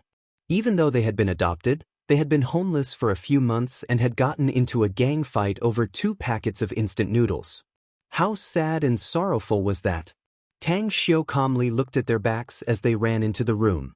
He secretly decided that regardless of whether they could become his trusted subordinates or not, regardless of whether they could obtain immortal cultivation techniques or not, he would never let them be lonely and homeless again. However, the test was necessary, and the training would not be reduced. If they wanted to become his confidants and his right-hand men in the future, they had to bear the pain and torture that ordinary people could not bear, and they had to struggle in the dangerous situation of sweat and blood. Only those who persisted and survived were qualified to follow them back to the immortal world, to a wider world stage, to gallop and show their skills. In the nearby commercial street, Tang Xiao, along with his 5 children, strolled around the shops and bought things.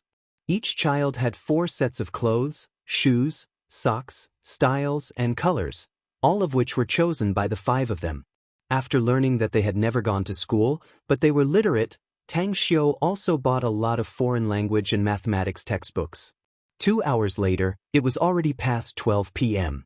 The Land Rover Range Rover that Tang Xiao had left on the roadside had been sent back, so the entire trunk was filled with the things he had bought.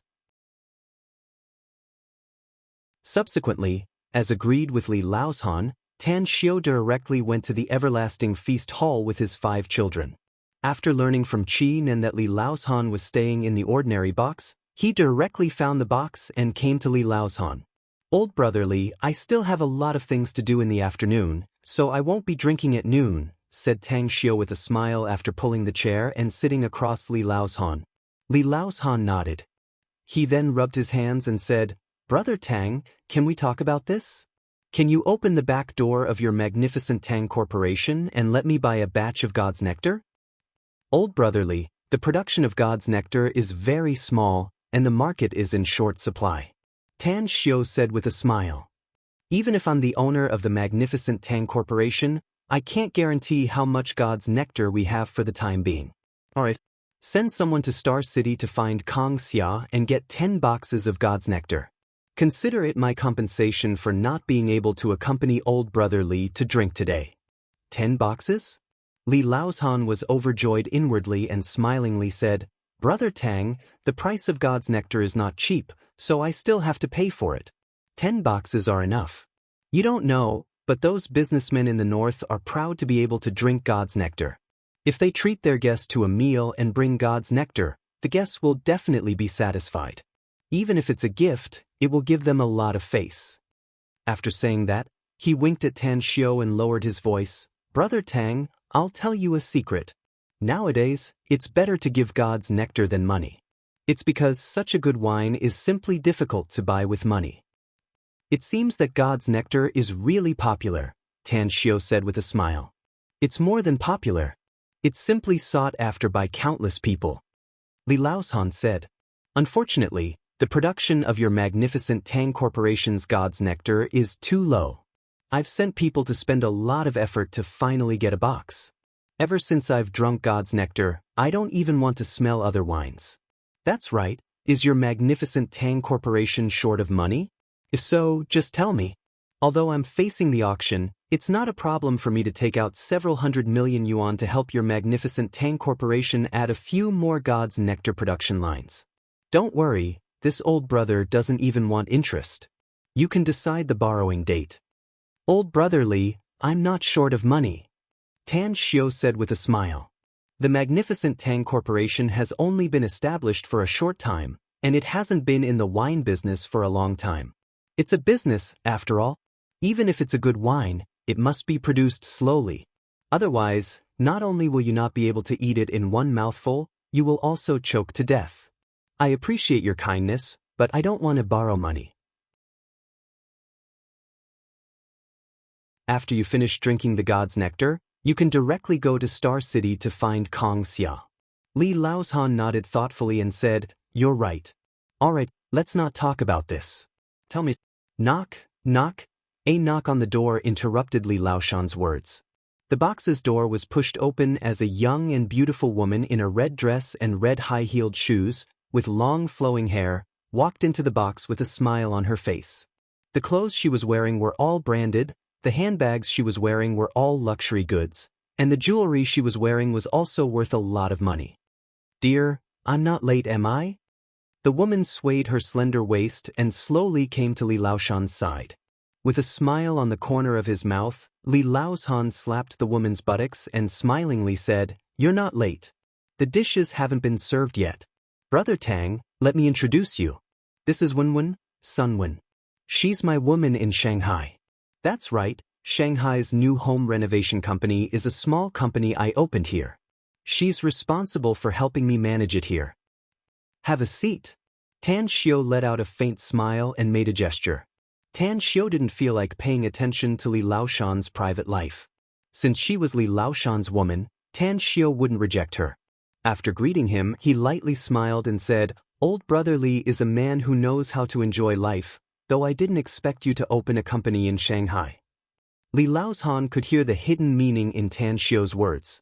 An awkward expression flashed on his face as he said with a smile, You're joking, Brother Tang. I opened a small company in Shanghai mainly because Wenwen doesn't want to stay in the northeast, so I let her live here. Wenwen, this is Tan Xiu, Brother Tang. He's my buddy. A shrewd glint flashed in Sun Wen's eyes as she observed Tan Xiu. After sitting next to Li Laoshan, she said with a smile, Hello, little brother. There are only a few people who can catch old Li's eye. May I know what little brother's occupation is? Little brother? Tan Xiu's expression turned sluggish, whereas Li Laoshan was dumbfounded. Tan Xiu was silent for a moment and then calmly said, I'm a student. A student? Sunwen was startled and a disdainful look flashed in her eyes. She originally had some interest in Tan Xiao after hearing Li Laoshan's introduction, but Tan Xiao's answer made her lose all interest. You're a good student. You're like a flower in a greenhouse, a cradle for dreaming. My old Li is really good. He never looks at the other's status when making friends. As long as you have a good temperament, you're a good buddy. Little brother, it seems that your temperament and my old Li's really hit it off. Shut up. Li Laoshan finally reacted and angrily snapped. Tan Xiao waved his hand and smilingly said, You're right. Old brother Li and I really hit it off. Besides, we didn't care about cliché things like identity and background when we first met. Old brother Li's luck is really good to meet a woman like you who knows him very well. Sun Wen's expression was a bit unnatural. She hesitated for a moment and then said, That's what I said. Our old Li's vision is really out of the ordinary. There are many men in the world now, but none of them can be compared with our old Li. Scram. Li Laoshan finally couldn't bear it anymore. He slapped the table and angrily shouted. Sun Wen stared blankly. She didn't understand what was wrong with Li Laoshan. She obviously praised him in a roundabout way and gave him enough face in front of others. Why did he rebuke her directly? Honey, didn't you hear what I said? Li Laoshan angrily shouted. Scram. See how I'll deal with you when we get back. You're making a fool of yourself. The corner of Tan Xiao's mouth twitched a few times and he was secretly speechless. He didn't have a good impression of Sun Wen. He could feel her stupidity from her words and deeds. However, didn't she seem to be very shrewd when she first came in? Old brother Li were family. Forget it. Let's get together to have a meal and have a good time. Don't let a trivial matter spoil our mood. Knock, knock. The private room's door was knocked again. As the door was pushed open, Nan personally came in with 2 dishes. After placing them on the table, she looked at Tan Xiao and said with a smile, Boss, the 5 children are eating in the private room next door. I'll tell them to wait for you in my office after they finish eating. All right. Tan Xiao nodded. He suddenly recalled something and quickly said, They should be staying in my place for some time, Nan. Help me find a few nannies to take care of their daily life. Also, find a few private tutors for various subjects. Tell those tutors to make a curriculum and teach them some basic knowledge first. Boss, about the time? Asked Nan. 1 month at most, answered Tan Xiao. I'll keep it in mind and contact them right away, said Nan respectfully. I'll take them to Blue Star Villa Complex in the evening. All right. Tan Xiao nodded. You're tuning in to the Passion Pages YouTube channel. We're so grateful for your support and don't forget to subscribe to join us on this incredible journey through captivating stories. Your generosity through donations truly makes a world of difference, as it's the primary source of revenue that allows me to expand and enhance this channel for you. Thank you from the bottom of my heart for being a part of this adventure.